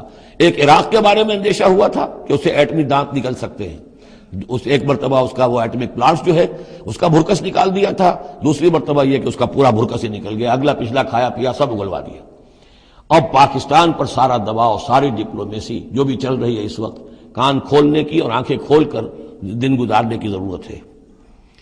ہمیں حکم یہ کہ جو بھی اللہ نے تمہیں دیا ہے، تمہارا امکان، جو بھی تمہارے پاس امکانی طاقت ہے اسے سنبھال کر رکھو. ڈیٹرنٹ اعدوا لهم ما استطعتم من قوة ومن رباط الخیل ترہبون به عدو اللہ، تاکہ تم اللہ کے دشمنوں کو اس سے ڈرا سکو. یہی ہے ڈیٹرنٹ. معلوم ہو کہ ان کے پاس وہ طاقت ہے. وعدوکم، اور اپنے دشمنوں کو بھی ڈرا سکو. وآخرین من دونہم، ایک تو ہے اللہ کے دشمن اور تمہارے دشمن ایک اور بھی ہیں جو ان کے سوا ہیں، ان کے پرے ہیں، انہیں تم نہیں جانتے. لا تعلمونہم اللہ یعلمہم، اللہ انہیں جانتا ہے، یعنی وہ مارے آستین منافقین ہیں، یہ تمہاری اپنی آستینوں کے اندر بیٹھے ہوئے ہیں، تمہیں پتہ بھی نہیں ہے کہ وہ لوگ بھی در حقیقت ففتھ کالمسٹ عنصر ہے کہ جو در حقیقت تمہاری تباہی چاہتا ہے، بربادی چاہتا ہے. وما تنفقوا من شيء، اب ظاہر بات ہے کہ اگر ساز و سامان فراہم کرنا ہے، اسلحہ فراہم کرنا ہے، اور ساز و سامان کے لیے جو ہے گھوڑے تیار کرنے ہیں تو انفاق کرنا پڑے گا. انفقوا مما رزقناکم وما تنفقوا من شيء في سبيل الله يوفى اليكم، اور دیکھو جو کچھ بھی تم خرچ کرو گے اللہ کی راہ میں وہ پورا پورا تمہیں مل جائے گا، پورا پورا دیا جائے گا. وانتم لا تظلمون، اور تم پر کوئی زیادتی نہیں ہوگی، تمہاری کوئی حق تلفی نہیں ہوگی. تم دو تو صحیح. اب وہ پورے دو رکوع ذہن میں لے آئیے جو سورہ بقرہ میں ہم نے پڑھے تھے کہ اگر کوئی شخص اللہ کی راہ میں مال خرچ کرتا ہے، فی سبیل اللہ خرچ کرتا ہے، تو جیسے ایک دانہ جو ہے وہ زمین کے اندر ڈال دیتے ہو، اس سے جو ایک پودا نکلتا ہے، اس میں سٹے ہوتے ہیں، 7 سٹے ہیں، اور ہر سٹے کے اندر 100 دانے ہیں، تو وہ ایک دانہ 700 دانے پیدا کر رہا ہے. اور اللہ تعالیٰ جس کو چاہے گا 700 گنا سے بھی زیادہ اجر و ثواب دے گا. کہاں سیت کر رکھ رہے ہو اپنے پیسے؟ خرچ کر دو اسے. اس لیے کہ اب اس دعوت کا اور اس تحریک کا اور محمد رسول اللہ کی جو جد و جہد ہے اس کا وہ مرحلہ آ گیا ہے کہ اب ساز و سامان اور کیل کانٹے سے لیس ہونا ضروری ہے. وَأَعِدُّوا لَهُم مَّا اسْتَطَعْتُم مِّن قُوَّةٍ وَمِن رِّبَاطِ الْخَيْلِ ترهبون به عدو اللہ وعدوکم وآخرین من دونہم لا تعلمونہم اللہ یعلمہم وما تنفقوا من شیء فی سبیل اللہ یوفى الیکم وانتم لا تظلمون. وَإِن جَنَحُوا لِلسَّلْمِ فَانْجَحْ لَهَا، اور اے نبی اگر وہ اپنے بازو اپنے کندھے نیچے گرا دے امن کے لیے، صلح کے لیے، اگر قریش آمادہ ہو جاتے ہیں تو آپ بھی جھک جائیے، کوئی بات نہیں، صلح کر لیجیے. وَتَوَكَّلْ عَلَى اللَّهِ، اللہ پر توکل کیجیے. یعنی یہ کہ اگر وہ صلح کرنے کے اوپر آمادہ ہے صلح کر لیجئے، اور ڈریے نہیں کہ ہو سکتا ہے وہ چال چل رہے ہوں، نہیں، صلح کا جواب صلح سے دیجئے، لیکن یہ کہ اللہ پر توکل کیجئے. وہ السمیع العلیم، وہ سب کچھ انہ هو السمیع العلیم، یقیناً وہ سب کچھ سننے والا اور جاننے والا ہے. وَإِن يُرِيدُوا أَن يَخْدَعُوكَ، اور اگر وہ چاہتے ہو کہ آپ کو دھوکہ دے دیں، فَإِنَّ حَسْبَكَ اللَّهُ، تب بھی آپ نہ گھبرائیں، آپ کے لیے اللہ کافی ہے، اللہ کی طرف سے ضمانت ہے. هُوَ الَّذِي أَيَّدَكَ بِنَصْرِهِ وَبِالْمُؤْمِنِينَ، وہی تو ہے اللہ جس نے اے نبی آپ کی مدد کی ہے اپنی نصرت سے اور اہل ایمان کے ذریعے. یہ ذرا نوٹ کیجئے، اللہ نے محمد کی مدد کی ہے اہل ایمان کے ذریعے. یعنی اللہ تعالیٰ کا یہ فضل ہوا محمد رسول اللہ صلی اللہ علیہ وسلم پر کہ ایسے صحابہ عطا فرمائے جو مخلص تھے کہ جہاں آپ کا پسینہ گرا وہاں انہوں نے اپنی خون کی ندیاں بہا دی. حضرت موسیٰ کو ایسے ساتھی میسر نہیں آئے. کیا حال تھا جبکہ ان کو کہا گیا اللہ کی راہ میں جنگ کرو، اور ان کا فضل بنتا ربک فقاتل انا ہؤلاء قاعدون، جاؤ تم جاؤ، ہم بیٹھے ہیں یہاں. رب انی لا املک الا نفسی واخی فافرق بیننا وبین القوم الفاسقین. یہاں یہ ہوا تھا جب دوسری مرتبہ مقام صفرا پر جب ہوئی ہے جو مشاورت، اور وہ بڑی یوں سمجھیے کہ کانٹے کی مشاورت تھی، وہاں بھی کچھ لوگ زور دے رہے تھے مسلسل کہ چلیے ہمیں چلنا چاہیے پہلے قافلے کی طرف. وہ تو آپ کو سیرت کی کتابوں میں پڑھنا ہوگا، لیکن یہ ہے کہ اس وقت حضور کا منشا یہ تھا. آپ بار بار کہ اچھا آپ اور لوگ مشورہ دیں، اور لوگ بھی مشورہ دیں. حضرت مقداد نے کھڑے ہو کر یہی بات کہی رضی اللہ تعالیٰ عنہ، اے نبی آپ ہمیں موسیٰ کے ساتھی نہ سمجھیے جنہوں نے کہہ دیا تھا وَاصْطَبَنْتَ وَرَبُّكَ فَقَاتِلَا إِنَّا هُنَا قَاعِدُونَ، ہم آپ کے ساتھی ہیں، آپ جو حکم دیں ہم حاضر ہیں۔ حضرت ابوبکر نے تقریر کی، حضرت عمر نے تقریر کی، حضور دیکھ رہے ہیں انصار کا کیا منشا ہے، ان کی کیا رائے ہے۔ پھر کھڑے ہوئے حضرت سعد، انہوں نے کہا ہے کانک تعنینا یا رسول اللہ، اے اللہ کے رسول شاید آپ کا روح سخن ہماری جانب ہے، شاید اس وجہ سے کہ ہمارا جو معاہدہ ہوا تھا بیعت عقبہ ثانیہ میں وہ یہ تھا کہ اگر مدینے پر حملہ ہوگا تو ہم آپ کی حفاظت کریں گے، شاید یہ گمان ہے آپ کا۔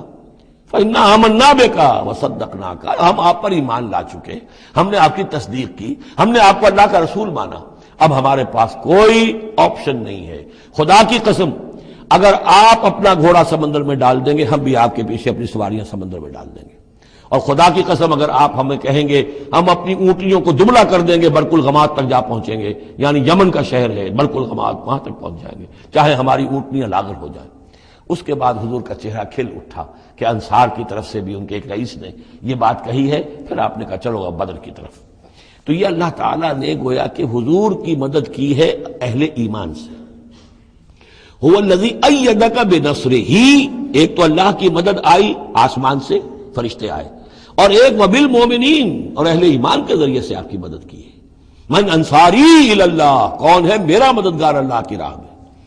وَأَلَّفَ بَيْنَ قُلُوبِهِمْ، اور ان اہل ایمان کے دلوں میں اللہ نے محبت پیدا کر دی۔ لَوْ أَنفَقْتَ مَا فِي الْأَرْضِ جَمِيعًا مَا أَلَّفْتَ بَيْنَ قُلُوبِهِمْ، ارے نبی اگر آپ دولت کے ذریعے سے محبت پیدا کرتے کہ لوگوں کو زیادہ زیادہ ان کے دل کی نرمی کے لیے، تالیف قلب کے لیے جو ہے پیسے دیے جائیں، اگر زمین کی ساری دولت بھی آپ خرچ کر دیتے تو ان میں یہ تالیف، یہ الفت پیدا نہیں ہو سکتی تھی۔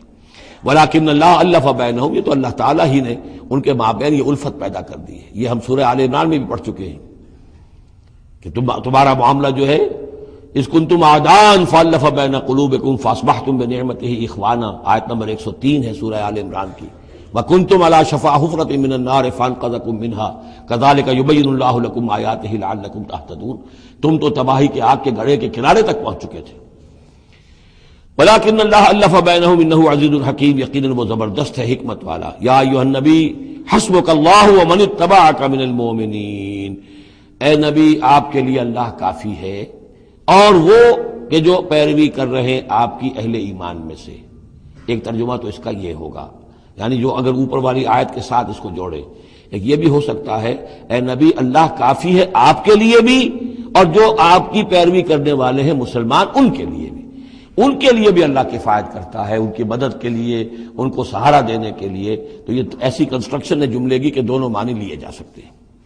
یا ایھا النبی حرض المؤمنین علی القتال، اب یہ تحریض کا لفظ پھر آ گیا جو سورہ نساء میں ہم پڑھ چکے ہیں۔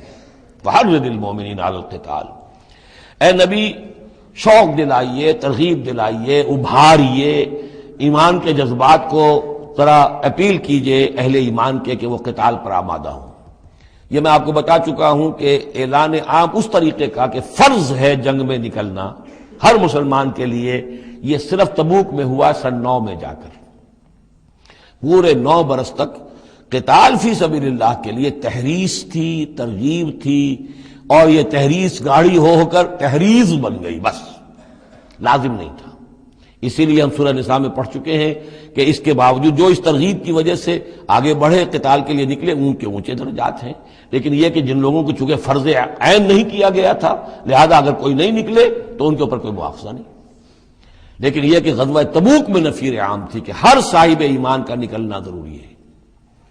حرض المؤمنین علی القتال ان یکن منکم 20 صابرون، اگر تم میں سے 20 ہوں گے صبر کرنے والے، یغلبوا 200 تو وہ 200 پر غالب آ جائیں گے۔ وَإِن یکن منکم 100، اور اگر ہوں گے تم میں سے 100، یغلبوا 1000، وہ غالب آ جائیں گے 1000 پر، من الذین کفروا، کافروں میں سے، بأنہم قوم لا یفقہون، اس لیے کہ وہ سمجھ نہیں رکھتے۔ سمجھ سے مراد کیا ہے؟ انہیں اپنے موقف کی حقانیت کا یقین نہیں ہے۔ ایک شخص ہے جو جانتا میں حق پر ہوں، میں حق کے لیے لڑ رہا ہوں۔ ایک شخص ہے ڈل مل ہے، ایسے ہی لڑ رہا ہے، مارے باندھے کو لڑ رہا ہے، کسی کے کہے سے آ گیا، مرسنری ہے، تنخواہ یافتہ ہے اس لیے آ گیا۔ اب اس میں زمین و آسمان کا فرق ہوگا۔ تو ان لوگوں کو چونکہ وہ شے حاصل نہیں ہے لہذا ان کی حالت کیا ہے کہ اگر آپ 10 ہوں گے 100 پر غالب آ جائیں گے۔ لیکن اس کے بعد جو اگلی آیت آ رہی ہے وہ گویا کہ اس کی کچھ عرصے کے بعد یقیناً نازل ہوگی جو یہاں شامل کر دی گئی۔ الآن خفف اللہ عنکم، اب اللہ نے تم پر سے تخفیف کر دی ہے، وعلم ان فیکم ضعفا، اور اللہ کے علم میں ہے یہ بات کہ تمہارے اندر کچھ کمزوری آ گئی ہے۔ لیکن یہ کمزوری کیسے آئی ہے اس کو سمجھ لینا چاہیے۔ سابقون الاولون مہاجرین اور انصار کے اندر کوئی کمزوری نہیں آئی معاذ اللہ، ابو بکر اور عمر میں یا سعد ابن معاذ میں رضی اللہ تعالیٰ عنہ مجمعین، ان میں کوئی کمزوری نہیں آئی۔ لیکن جو نئے مسلمان آ رہے تھے، جن کی ابھی تربیت نہیں ہوئی تھی، اوسط گر رہا ہے۔ ظاہر بات ہے جو نئے لوگوں کی تعداد بڑھ رہی ہے، جن کی تربیت اتنی نہیں ہوئی ہے، جن کے اندر ایمان ابھی اتنا گہرا نہیں اترا ہے، اتنا راسخ نہیں ہوا ہے، تو اس کے حوالے سے اب فرض کیجئے کہ 1000 کے اندر پہلے تو ایسے ہوتے تھے کچے پکے جو ہیں وہ 20 ہیں، 50 ہیں، 100 ہیں، اب یہ ہے کہ ان کی تعداد بڑھتی جا رہی ہے اگر، تو نتیجہ کیا ہوگا کہ اوسط جو ہے وہ گر جائے گی۔ اس اوسط کے اعتبار سے اب تمہارے اندر کچھ کمزوری آ گئی ہے۔ فَإِن يَكُن مِّنكُم مِّئَةٌ صَابِرَةٌ يَغْلِبُوا مِئَتَيْنِ، اب بھی یہ ہے کہ اگر تمہارے اندر 100 ہوں گے کہ جو صبر کرنے والے ہوں گے وہ 200 پر غالب آ جائیں گے۔ وَإِن يَكُن مِّنكُمْ أَلْفٌ، اور اگر تم میں سے 1000 ہوں گے يَغْلِبُوا أَلْفَيْنِ بِإِذْنِ اللَّهِ، تو وہ 2000 پر غالب آ جائیں گے اللہ کے اذن سے۔ وَاللَّهُ مَعَ الصَّابِرِينَ، اور یقیناً اللہ صبر کرنے والوں کے ساتھ ہے۔ مَا كَانَ لِنَبِيٍّ أَن يَكُونَ لَهُ أَسْرَىٰ، اب یہ ایک اور بہت نازک معاملہ ہوا جو غزوہ بدر کے بعد، کہ وہ جو 70 قیدی پکڑے گئے ان کا کیا کیا جائے۔ جو قریش کے 70 قیدی، اب اس کی ایک شکل تو یہ تھی، مشاورت کی حضور نے، حضرت ابو بکر کی ایک رائے تھی، حضور کی اپنی رائے بھی وہی تھی، اس لیے کہ جو مزاج حضور کا تھا، آپ شفیق، نرم، رؤوف، رقیق القلب، یہی معاملہ حضرت ابو بکر کا تھا۔ حضرت عمر تھے سخت، اشدہم فی امر اللہ عمر، حضرت عمر کی یہ رائے تھی کہ ان سب کو قتل کر دینا چاہیے، اگر ہم نے فدیہ لے کر یا قوم معاف کر دیا، ویسے ہی یہ چھوڑ دیا، یہ پھر دوبارہ آئیں گے، کفر کو تقویت حاصل ہوگی۔ تو اس کو تو جب تک کہ کفر کی کمر ٹوٹ نہ جائے، یہ سانپ جو ہے جب تک کہ پوری طرح کچلا نہ جائے، اس وقت تک جو ہے ہمیں کوئی نرمی نہیں کرنی چاہیے، بلکہ وہ اس حد تک تھے کہ ہم میں سے یہ جو قیدی آئے ہیں جو ان کے قریب ترین عزیز ہوں، بس مہاجرین کے اندر وہ لوگ موجود تھے، قریش کے جو لوگ پکڑے گئے ہیں، تو مہاجر جو تھے یہاں صحابہ کرام وہ بھی تو قرشی تھے، تو اپنے قریب ترین عزیزوں کو اپنے ہاتھ سے قتل کریں، یہ حضرت عمر کی رائے تھی۔ حضور صلی اللہ علیہ وسلم کی رائے اور حضرت ابو بکر کی رائے بھی یہ تھی کہ نہیں، نرمی کی جائے، فدیہ لے کر چھوڑ دیا جائے۔ فیصلہ ہو گیا، اس پر عمل ہو گیا، لیکن پھر جو یہ آیت اتری ہے یہ پھر بہت سخت ہے، اس میں اس فیصلے کو غلط قرار دیا گیا، اگرچہ فیصلہ ہو گیا ٹھیک ہے، لیکن یہ کہ اس کے اوپر گرفت ہوئی ہے کہ یہ نہیں ہونا چاہیے تھا۔ یہ مضمون بنیادی طور پر یہ سورہ محمد میں آئے گا صلی اللہ علیہ وسلم، اور وہاں تفصیل کے ساتھ اس کی پوری بات آ چکی ہے، اور چونکہ سورہ محمد سورہ بقرہ سے بھی پہلے نازل ہو چکی تھی، سورۃ القتال، اس حوالے سے یہ بات جو ہے بہت اہم ہے کہ اس میں یہ قاعدہ قانون آ چکا تھا، اس کے باوجود اس بات کا ہو جانا یہ گویا کہ ایک طرح سے ایک کوتاہی ہوئی ہے، وقتی طور پر نظر انداز ہو گیا اللہ تعالیٰ کا مستقل حکم۔ ما کان لنبی ان یکون لہ اسریٰ، کسی نبی کے لیے یہ جائز نہیں ہے کہ اس کے پاس قیدی ہوں، حتی یسخن فی الارض، جب تک کہ زمین کے اندر خوب خونریزی نہ ہو لے، یعنی باطل کی کمر نہ توڑی جا چکی ہو، اس وقت تک قیدی رکھنا، قیدی رکھنے کا مطلب تو ہے کہ وہ زندہ رہیں گے، آج نہیں تو کل انہیں چھوڑنا پڑے گا، آپ چھوڑیں گے ان کو، وہ پھر کفر کی تقویت کا باعث بنیں گے۔ تريدون عرض الدنیا، تم دنیا کا ساز و سامان چاہتے ہو، یعنی فدیہ ملے گا، مال ملے گا۔ اب یہ ظاہر بات ہے کہ نہ حضور کی یہ نیت ہو سکتی تھی معاذ اللہ، اور نہ حضرت ابو بکر کی، لیکن اللہ تعالیٰ کا معاملہ ہے، جب وہ اپنے نبیوں کے اوپر بھی کبھی گرفت کرتا ہے تو بظاہر الفاظ بڑے سخت ہوتے ہیں، بظاہر بڑے سخت ہوتے ہیں، تو اس کے اندر وہ سختی موجود ہے۔ ظاہر بات ہے کہ یہ بات نہ حضور کے لیے نہ حضرت ابو بکر کے لیے۔ تريدون عرض الدنیا، تم دنیا کا سامان چاہتے ہو، واللہ یرید الآخرہ، اللہ کے پیش نظر آخرت ہے۔ سورہ محمد کی آیت نمبر 4 میں یہ پورا قانون آئے گا، ہم وہاں پڑھ لیں گے۔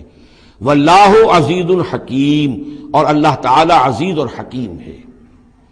لولا کتاب من اللہ سبقہ، اگر نہ ہوتی بات اللہ کی طرف سے جو پہلے سے آ چکی تھی، یعنی سورہ محمد کی آیت نمبر 4، اس میں ایک امکان نکلتا تھا اس کی تعبیر کا، اگرچہ تعبیر کے اندر میرے نزدیک غلطی ہوئی ہے، لیکن پھر بھی ایک اس کے اندر امکان موجود تھا جس کو کہ استعمال کیا ہے محمد الرسول اللہ صلی اللہ علیہ وسلم سے.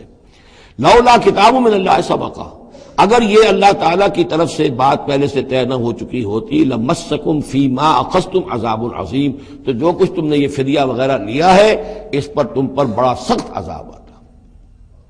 قانون ہم سورہ محمد میں پڑھیں گے کہ وہ کیا تھا، اور اس کی انٹرپریٹیشن کے اندر یہاں حضور نے کس جگہ سے گنجائش نکالی. دیکھیے ہوتا یہ ہے کہ آپ کا رجحان نرمی کا ہے تو آپ ایک ہی بات کے اندر سے نرم پہلو نکال لیں گے. جیسے کہ میں نے عرض کیا تھا کہ جو لوگ کے سنتے ہیں الذین یستمعون القول فیتبعون احسن، وہ لوگ کہ جو کسی بات کو سن کر پھر پیروی کرتے ہیں اس میں سے بہترین کی، جو بھی اس میں اعلیٰ ترین درجہ ہے اس تک پہنچنے کی کوشش کرتے ہیں. لیکن طبیعت کے اندر اگر نرمی تھی تو اس نرمی کی وجہ سے حضور نے اس کے اندر ایک اپنے لیے گنجائش نکال لی. لیکن چونکہ اس آیت کے اندر وہ گنجائش واقعتاً موجود ہے، لہذا فرمایا اگر وہ نہ ہوا ہوتا، لولا کتاب من اللہ سبقا، اگر وہ آیت پہلے نازل نہ ہو چکی ہوتی، لمسکم فیما اخذتم عذاب عظیم، تو تم پر جو بھی تم نے لیا ہے یہ فدیہ وغیرہ اس پر تم پر بڑی سخت پکڑ ہوتی اور عذاب آتا. روایات میں آتا ہے کہ حضور بھی اور حضرت ابوبکر بھی دونوں پھر اس آیت کے نزول کے بعد روتے رہے ہیں کہ ہم سے یہ خطا ہوئی ہے. بہرحال خطا اجتہادی ہے، کوئی غلط اس طرح کی نہیں ہے کہ کسی صریح حکم کی خلاف ورزی کی گئی ہو. وہ یہ ہے کہ جو بھی اس میں رعایت رکھی گئی تھی اس کو آپ نے اپنے اجتہاد سے اس کے اندر سے جو بھی نرمی کا پہلو تھا وہ نکال دیا. فَكُلُوا مِمَّا غَنِمْتُمْ حَلَالًا طَيِّبًا، تو اب کھاؤ جو تمہیں ملا ہے غنیمت. غنیمت میں وہ بھی ہے جو عین جنگ کے موقع پر مال غنیمت ملا، اور جو فدیہ اب مل رہا ہے وہ بھی غنیمت ہے. حلالاً طیبہ، کھاؤ، اس میں کوئی اب تمہیں ہچکچاہٹ نہ ہو. حلال اور طیب ستھرا. واتقوا اللہ، اللہ کا تقوی اختیار کرو. ان اللہ غفور الرحیم، یقیناً اللہ تعالیٰ بخشنے والا رحم فرمانے والا ہے. یا ایھا النبی قل لمن فی ایدیکم من الاسریٰ، اے نبی کہہ دیجئے ان لوگوں سے جو آپ کے قبضے میں ہیں قیدی. اب قیدیوں میں جان لیجئے حضرت عباس ابن عبد المطلب بھی تھے رضی اللہ عنہ، جو حضور کے چچا تھے. گمان غالب یہ ہے کہ وہ ایمان تو لا چکے تھے، اپنے ایمان کا اعلان نہیں کیا تھا، لہذا جنگ میں کفار کے ساتھ ہو کر آئے تھے، وہ بھی گرفتار تھے. اور بھی کچھ لوگ تھے کہ جن کے بارے میں حضور جانتے تھے کہ یہ لوگ جو ہے اپنی دلی خواہش سے نہیں آئے ہیں، بلکہ یہ کہ اپنے سرداروں کے دباؤ کی وجہ سے آئے ہیں. لیکن قانون تو قانون ہے. تو اس طریقے کا معاملہ جب ہوا ہے، اور پھر حضور کے اپنے اقدامات، وہ قیدی ہیں ابو العاص، ان کی بڑی صاحبزادی زینب رضی اللہ تعالی عنہا نے پھر ان کے لیے اپنا وہ ہار بھیجا ہے جو حضرت خدیجہ نے انہیں شادی کے موقع پر دیا تھا. تو یہ ایسی کیفیات ہیں. ہم جب پڑھتے ہیں ان چیزوں کے تو ہمارے لیے تو ایک تعلق جو ہے وہ ایک ماضی کی تاریخ کے قصوں کی ہے. وہاں تو یہ خونی رشتے بھی تھے، تعلقات بھی تھے، ایک ہی خاندان ہے، ایک ہی قبیلہ ہے، اسی کے لوگ آئے ہوئے ہیں. تو اب حضور کے دل میں جو ہے اس وقت سنا یہ ہے کہ جب رات کے وقت کراہ رہے تھے حضرت عباس، انہیں باندھا ہوا تھا، سخت ظاہر بات ہے قیدیوں کو جکڑا ہوا ہے رسیوں کے اندر، تو ان کے جو کچھ اتنا بند تھے کہ سخت تھے، وہ جو بند تھے جن میں بندھے ہوئے تھے کہ کراہ رہے تھے، تو حضور نے کہا تمام قیدیوں کے بند ڈھیلے کر دو. یہ نہیں کہا کہ صرف عباس کا بند ڈھیلا کر دو، بلکہ آپ نے ان کی کراہنے کی آواز سن کر پھر آپ نے فرمایا سب کے بند ڈھیلے کرو، اتنا سخت ان کو نہ باندھو. تو اس طرح کا معاملہ جو ہے اس کو ذہن میں رکھیے. یا ایھا النبی قل لمن فی ایدیکم من الاسریٰ، کہہ دیجئے ان سے جو آپ کے ہاتھ میں اب قیدی ہیں، ان یعلم اللہ فی قلوبکم خیرا، دیکھو اگر جو کچھ تمہارے دلوں میں ہے اللہ کے علم میں ہے کہ وہ خیر ہے، یؤتکم خیرا مما اخذ منکم، تو جو کچھ تم سے اس وقت لیا گیا ہے اس سے بہتر اللہ تمہیں دے دے گا. یعنی یہ کہ نیت کا معاملہ تمہارا اور اللہ کے مابین ہے. ہمارا معاملہ قانون کا ہے. تم آئے کفار کے ساتھ جنگ کرتے ہوئے آئے ہو، پکڑے گئے ہو، اب ان میں کوئی ڈسکریمنیشن نہیں ہو سکتی. کوئی شخص کہے کہ نہیں صاحب میں تو مجبوراً آیا تھا، اور میں تو کسی کے کہنے میں آیا تھا، اور میں تو حقیقت میں تو اسلام لا چکا تھا. یہ بات جو ہے اب نہیں چلے گی. لہذا یہ ضرور ہے کہ اگر تمہارے دل میں کوئی خیر ہے، کوئی بھلائی ہے، اور اس وقت یہ کہ تم سمجھتے ہو کہ تم اس صورتحال میں مجبوراً پھنس گئے ہو اور تمہیں فدیہ ادا کرنا پڑ رہا ہے، تو اللہ تعالیٰ تمہیں اس سے کہیں زیادہ دے دے گا کہ جو آج تمہیں فدیے میں دینا پڑ رہا ہے. ظاہر بات ہے کہ وہاں بیویوں کو خبریں پہنچی، انہوں نے اپنے زیور بھیجے ہیں. حضرت زینب رضی اللہ تعالی عنہا نے بھی اپنا زیور بھیجا، ہار بھیجا ہے. اور حضور کی آنکھوں میں آنسو آ گئے جب آپ نے وہ ہار دیکھا، حضرت خدیجہ کا ہار رضی اللہ تعالی عنہ. وہ پوری زندگی جو آپ کی گزری تھی حضرت خدیجہ کے ساتھ، وہ ساری آنکھوں میں نگاہوں کے سامنے آ گئی. جو ان کی وفاداری تھی اور جو انہوں نے خدمت کی تھی، وفا شعاری کی تھی. تو اس کے بعد مسلمانوں سے کہا کہ یہ ماں کی یادگار تھی بیٹی کے پاس، اگر آپ لوگ اجازت دیں تو یہ اس کو واپس کر دیا جائے، تو اس کو پھر لوگوں کی اجازت سے وہ ہار واپس کیا گیا۔ تو یہ سارے جو جذباتی معاملات تھے ان کو اچھے سے سمجھیے کہ ہم پڑھتے ہوئے ان چیزوں کو سمجھتے ہیں کہ جیسے ایک بس تاریخ کا ایک واقعہ ہے، اس کے ساتھ جو احساسات، جذبات، جو اس کے ساتھ اور فوری جو اس وقت کی کیفیات تھی، اس کا ہمارے لیے اکثر و بیشتر تو ممکن ہی نہیں کہ تصور کر سکیں۔ یا ایھا النبی قل لمن فی ایدیکم من الاسریٰ، اے نبی کہہ دیجئے ان لوگوں سے جو آپ لوگوں کے قبضے میں ہیں اس وقت ان قیدیوں میں سے، ان یعلم اللہ فی قلوبکم خیرا، اگر اللہ کے علم میں ہے کہ تمہارے دل میں خیر ہے، یؤتکم خیرا مما اخذ منکم، تو جو کچھ تم سے لیا گیا ہے اللہ اس سے بہتر تمہیں دے دے گا، ویغفر لکم، اور تمہیں بخش دے گا، واللہ غفور الرحیم، اور اللہ غفور الرحیم ہے۔ وَإِن يُرِيدُوا خِيَانَتَكَ، اور اگر یہ آپ سے خیانت کرنا چاہیں، جھوٹ بول رہے ہوں، جھوٹی قسمیں کھا رہے ہوں کہ ہمارے ساتھ تو معاملہ یوں ہو گیا تھا اور ایسے آ گئے تھے، فقد خانوا اللہ من قبل، تو پھر یہ پہلے اللہ سے بھی خیانتیں کرتے رہے ہیں، فامکنا منکم منہم فامکنا منکم، اللہ تعالیٰ نے ان کو پکڑوا دیا، واللہ علیم حکیم، اللہ حکیم اور علیم ہے۔ اب یہ یوں سمجھیے کہ کنکلوڈنگ آیات ہے سورہ مبارکہ کی، ان الذین آمنوا وہاجروا وجاہدوا باموالہم وانفسہم فی سبیل اللہ والذین آووا ونصروا اولئک بعضهم اولیاء بعض، یقیناً وہ لوگ جو ایمان لائے اور جنہوں نے ہجرت کی اور جہاد کیا اپنے اموالوں اور جانوں کے ساتھ اللہ کی راہ میں، اور وہ لوگ جنہوں نے انہیں پناہ دی اور ان کی مدد کی، اولئک بعضهم اولیاء بعض، یہ وہ لوگ ہیں کہ جو ایک دوسرے کے ساتھی ہیں، رفیق ہیں۔ یہ آپ نے بات سمجھ لی۔ اس وقت تک مسلمان معاشرہ جو ہے یہ دو حصوں میں علیحدہ علیحدہ منقسم تھا، مہاجرین، انصار۔ اگرچہ مہاجرین اور انصار کو بھائی بھائی بنایا جا چکا تھا، لیکن ظاہر بات ہے کہ صرف اس طرح کے تعلق سے وہ پورا جو قبائلی نظام جو ہے وہ ایک دم تو تلپٹ نہیں ہو جاتا۔ تو اس وقت تک یہ صورتحال بھی یہ ہے کہ جو پہلے جو 8 مہمیں حضور نے بھیجی ہیں اس میں کسی انصاری کو شریک نہیں کیا، وہ ایکسکلوسیولی مہاجر فینومینن تھا۔ جنگ بدر میں پہلی مرتبہ جو ہے انصار شریک ہوئے ہیں، ورنہ پہلے صرف مہاجرین تھے۔ لہذا وہ پہلی آیت جو ہے ان الذین آمنوا، وہ لوگ جو ایمان لائے، وہاجروا، انہوں نے مکے سے ہجرت کی، مدینے آ گئے، جاہدوا باموالہم وانفسہم فی سبیل اللہ، اور انصار مدینہ تو اب جہاد میں شریک ہوئے ہیں، یہ 1.5 سال سے اس جہاد میں پہلے سے چلے آ رہے ہیں کہ پوری 8 مہمیں جو پہلے کی ہیں وہ ایکسکلوسیو جو ہیں وہ صرف مہاجرین نے کی ہیں۔ وجاہدوا باموالہم وانفسہم فی سبیل اللہ، یہ ایک طبقہ ہو گیا، ایک جماعت ہو گئی۔ والذین آووا، اور انصار کی شان کیا ہے؟ انہوں نے انہیں جگہ دی، پناہ دی، اپنے گھر تقسیم کر دیے، اپنی دکانیں تقسیم کر دی، اور اس طریقے سے مسلمانوں کے لیے اپنے دلوں میں بھی اور اپنے گھروں میں بھی پوری جگہ پیدا کی۔ اولئک بعضهم اولیاء بعض، انہوں نے مدد بھی کی، یہ سب ایک دوسرے کے ساتھی ہیں۔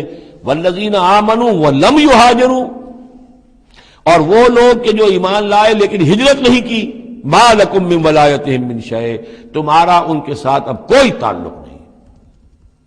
آگے چل کر سورہ نساء میں جو بعد میں نازل ہوئی ہیں، پڑھ چکے ہم پہلے، ان میں تو یہ ہے کہ وہ کافر اور منافق قرار دیا گیا، ان کے ساتھ وہی سلوک کرو جو کافروں کے ساتھ ہے، انہیں پکڑو اور قتل کرو، الا یہ کہ کسی ایسی قبیلے سے ہوں جن کے ساتھ تمہارا معاہدہ ہو، وہ پورا قانون وہاں آ گیا ہے۔ لیکن یہاں بھی پہلی بات بتا دی گئی، اب کوئی ولایت باہمی تمہاری ان کے ساتھ نہیں ہے۔ یعنی فرض کیجئے کوئی شخص کہتا ہے میں تو ایمان لا چکا تھا، مجبوراً آئے تھے لیکن ہجرت کیوں نہیں کی؟ جب ہجرت نہیں کی تو اب تمہارا شمار ہوگا انہی لوگوں کے ساتھ جن کے ساتھ تم جنگ کر کے آئے ہو۔ تم یہ نہیں کہہ سکتے کہ میرا تعلق جو ہے اہل ایمان سے شمار کیا جانا چاہیے۔ والذین آمنوا ولم یہاجروا ما لکم من ولایتہم من شیء، تو کوئی تمہاری ان سے رفاقت نہیں ہے، کوئی تعلق نہیں ہے، کوئی عہد نہیں ہے، کوئی قول و قرار نہیں ہے۔ یہ آیت بھی معلوم ہوتا ہے کہ انہی جو اسیر تھے غزوہ بدر کے، انہی کی طرف اصل میں روح سخن ہے۔ حتیٰ یہاجروا، جب تک کہ وہ ہجرت نہ کریں، ہاں اب واپس جائیں، فدیہ دے کر جائیں، پھر ہجرت کر کے آ جائیں تو ٹھیک ہے، پھر وہ مسلمانوں میں سے ہوں گے، تمہارے بھائی ہوں گے، تمہارے حمایتی ہوں گے اور تم ان کی حمایت کرو گے۔ وَإِنِ اسْتَنصَرُوكُمْ فِي الدِّينِ، اور وہ لوگ کہ جو ایمان تو لائے لیکن ہجرت نہیں کی، اپنے اپنے قبیلوں میں رہے یا مکے میں رہے، اگر وہ تم سے مدد مانگے دین میں، فَعَلَيْكُمُ النَّصْرُ، تو اے مسلمانوں تم پر واجب ہے ان کی مدد کرنا، إِلَّا عَلَىٰ قَوْمٍ بَيْنَكُمْ وَبَيْنَهُمْ مِيثَاقٌ، سوائے اس کے کہ وہ کسی ایسی قوم سے تعلق رکھتے ہوں کہ جن کے اور تمہارے درمیان کوئی معاہدہ ہے۔ اگر کوئی قبیلہ ہے کہ جس کے ساتھ حضور نے معاہدہ کیا ہوا صلح کا، اور وہاں کوئی مسلمان ہے اور وہ ہجرت تو کر نہیں رہا، وہاں سے وہ مدد کی درخواست کرتا ہے کہ میری مدد کی جائے، تو اس کے خلاف اس کی مدد نہیں کی جائے گی، اس لیے کہ قوم کے ساتھ معاہدہ ہے۔ واللہ بما تعملون بصیر، اور جو کچھ تم کر رہے ہو اللہ اسے دیکھ رہا ہے۔ والذین کفروا بعضهم اولیاء بعض، اور وہ لوگ جنہوں نے کفر کیا وہ ایک دوسرے کے ساتھی ہیں، ایک دوسرے کے حمایتی ہیں، ایک دوسرے کے پشت پناہ ہیں۔ عرب قبائلی معاشرے کے اندر یہ جو ولایت کا معاملہ ہوتا تھا، اس میں پھر یہ ذمہ داریاں بھی آتی تھیں۔ کسی کے اوپر تاوان پڑ گیا ہے تو جو اس کے ولی ہیں، جو اس کے حلیف ہیں، ان کو بھی تاوان میں سے حصہ بھی دینا پڑتا تھا۔ کوئی قیدی ہو گیا ہے، اسے کوئی فدیہ دینا ہے تو جو اس کے حلیف ہیں، جو اس کے گھر والے بھی وہ فدیے کے لیے رقم جمع کریں گے تو وہ حلیف بھی اس کے اندر اپنا حصہ ڈالیں گے۔ تو یہ تو معاشرے کے اندر جو قبائلی معاشرہ ہوتا ہے یہ چیزیں ہوتی ہیں۔ تو یہاں فرما دیا گیا جو کافر ہیں وہ ایک دوسرے کے حلیف ہیں، جو اہل ایمان ہیں وہ ایک دوسرے کے حلیف ہیں، لیکن اہل ایمان میں سے جو ہجرت نہیں کرتے وہ اہل ایمان کے حلیف نہیں ہیں، بلکہ وہ تو انہی کافروں کے ساتھ شمار ہوگا ان کا جن کے ہاں وہ رہ رہے ہیں۔ البتہ یہ کہ اگر وہ مدد طلب کریں تمہیں مدد کرنی ہوگی، بشرطے کہ ان کے قبیلے سے تمہارا کوئی معاہدہ نہ ہو۔ الا تفعلوہ، اگر تم ان چیزوں کو پابندی نہ کرو۔ ایک مسلمان ہے، وہاں سے اس نے خط لکھ دیا ہے کہ مجھے یہاں ستایا جا رہا ہے، حالانکہ اس قبیلے سے آپ کا معاہدہ اور آپ چڑھ دوڑے اس قبیلے کے اوپر، تو یہ معاملہ نہیں چلے گا دنیا کے اندر۔ ہر چیز کا ایک قاعدہ ہے، قانون ہے، اسے وہاں سے ہجرت کرنی چاہیے، یا ہجرت نہیں کر رہا ہے تو تکلیف جھیلنی چاہیے، برداشت کرنی چاہیے۔ مسلمان مدد نہیں کر سکتے چونکہ اس کے قبیلے سے مسلمانوں کا معاہدہ ہے۔ الا تفعلوہ، اگر یہ قواعد و ضوابط پیش نظر نہیں رکھو گے، ان کی پابندی نہیں کرو گے، تکن فتنۃ، تو پھر تو یہ ہے کہ فساد برپا ہو جائے گا، فتنہ پھیلے گا، فی الارض و فساد کبیر، اور بہت بڑی جو ہے بدامنی ہو جائے گی۔ اب وہ آیت آگے جس کا میں نے ذکر کیا تھا، والذین آمنوا وہاجروا وجاہدوا فی سبیل اللہ والذین آووا ونصروا اولئک هم المؤمنون حقا۔ اب ان دو طبقات کو جمع کر دیا گیا، والذین آمنوا وہاجروا وجاہدوا فی سبیل اللہ والذین آووا ونصروا، ویسے یہ کہ وہ لوگ جو ایمان لائے اور جنہوں نے ہجرت کی اور جنہوں نے جہاد کیا اللہ کی راہ میں، یعنی یہ مہاجرین، والذین آووا، اور وہ انصار مدینہ جنہوں نے انہیں پناہ دی، انہیں جگہ دی، انہیں اکوموڈیٹ کیا، والذین آووا ونصروا، اور نصرت کی، اولئک هم المؤمنون حقا لهم مغفرۃ ورزق کریم، ان کے لیے مغفرت ہے اور رزق کریم ہے۔ تو مومن حقیقی کی تعریف یہاں پر جو آئی ہے دو حصوں میں بٹ کر، وہ میں چاہتا ہوں کہ پھر اچھی طریقے سے آپ سمجھ لیں، انتہائی اہم بات ہے یہ۔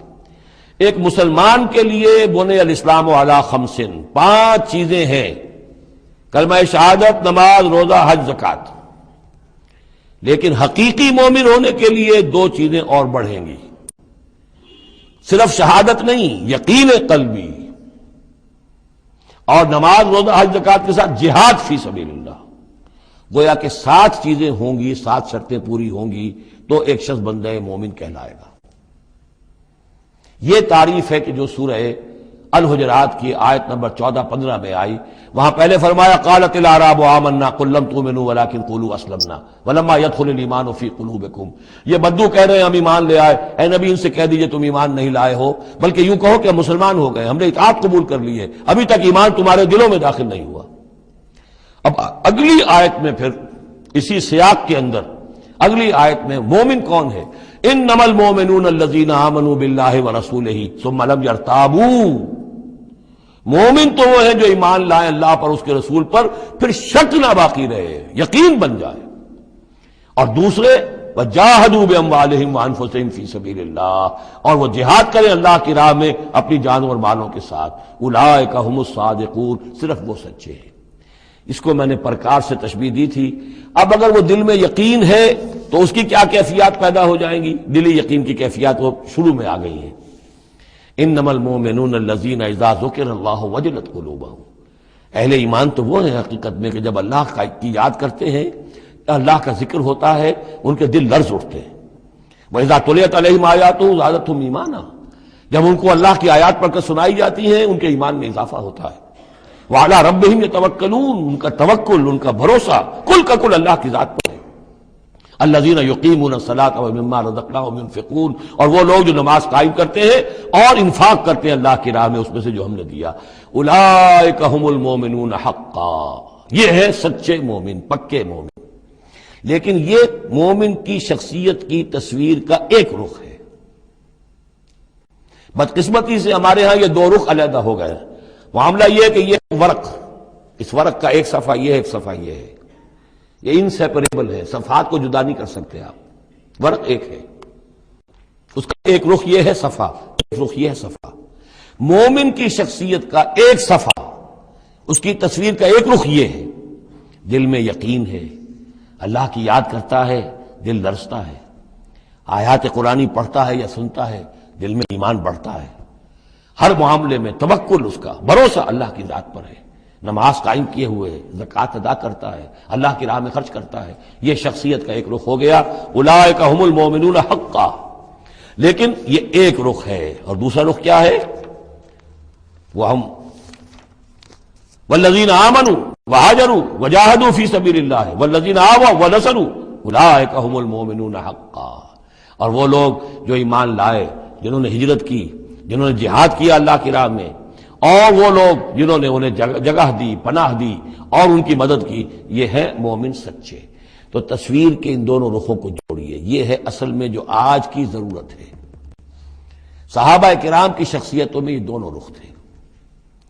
جیسے زوال آیا ہمارے ہاں، اڑائے کچھ ورق لالے نے، کچھ نرگس نے، کچھ گل نے، چمن میں ہر طرف بکھری ہوئی ہے داستاں میری، دین کے حصے بکھرے ہو گئے، کوئی حلقے ذکر کے ہیں تو ان کو جہاد وغیرہ سے کوئی غرض نہیں، کوئی جہادی تحریکیں ہیں تو ان کے اندر جو ہے وہ دوسری کیفیات نہیں۔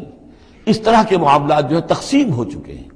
جب تک کہ یہ مکمل شخصیتیں وجود میں نہیں آئیں گی، یہ ظاہر بات ہے صحابہ کی کمیت کے اعتبار سے تو وہاں تک نہیں پہنچ سکتے، لیکن ان کا عکس تو ہو، اس طرح کی کیفیت متوازن طریقے پر۔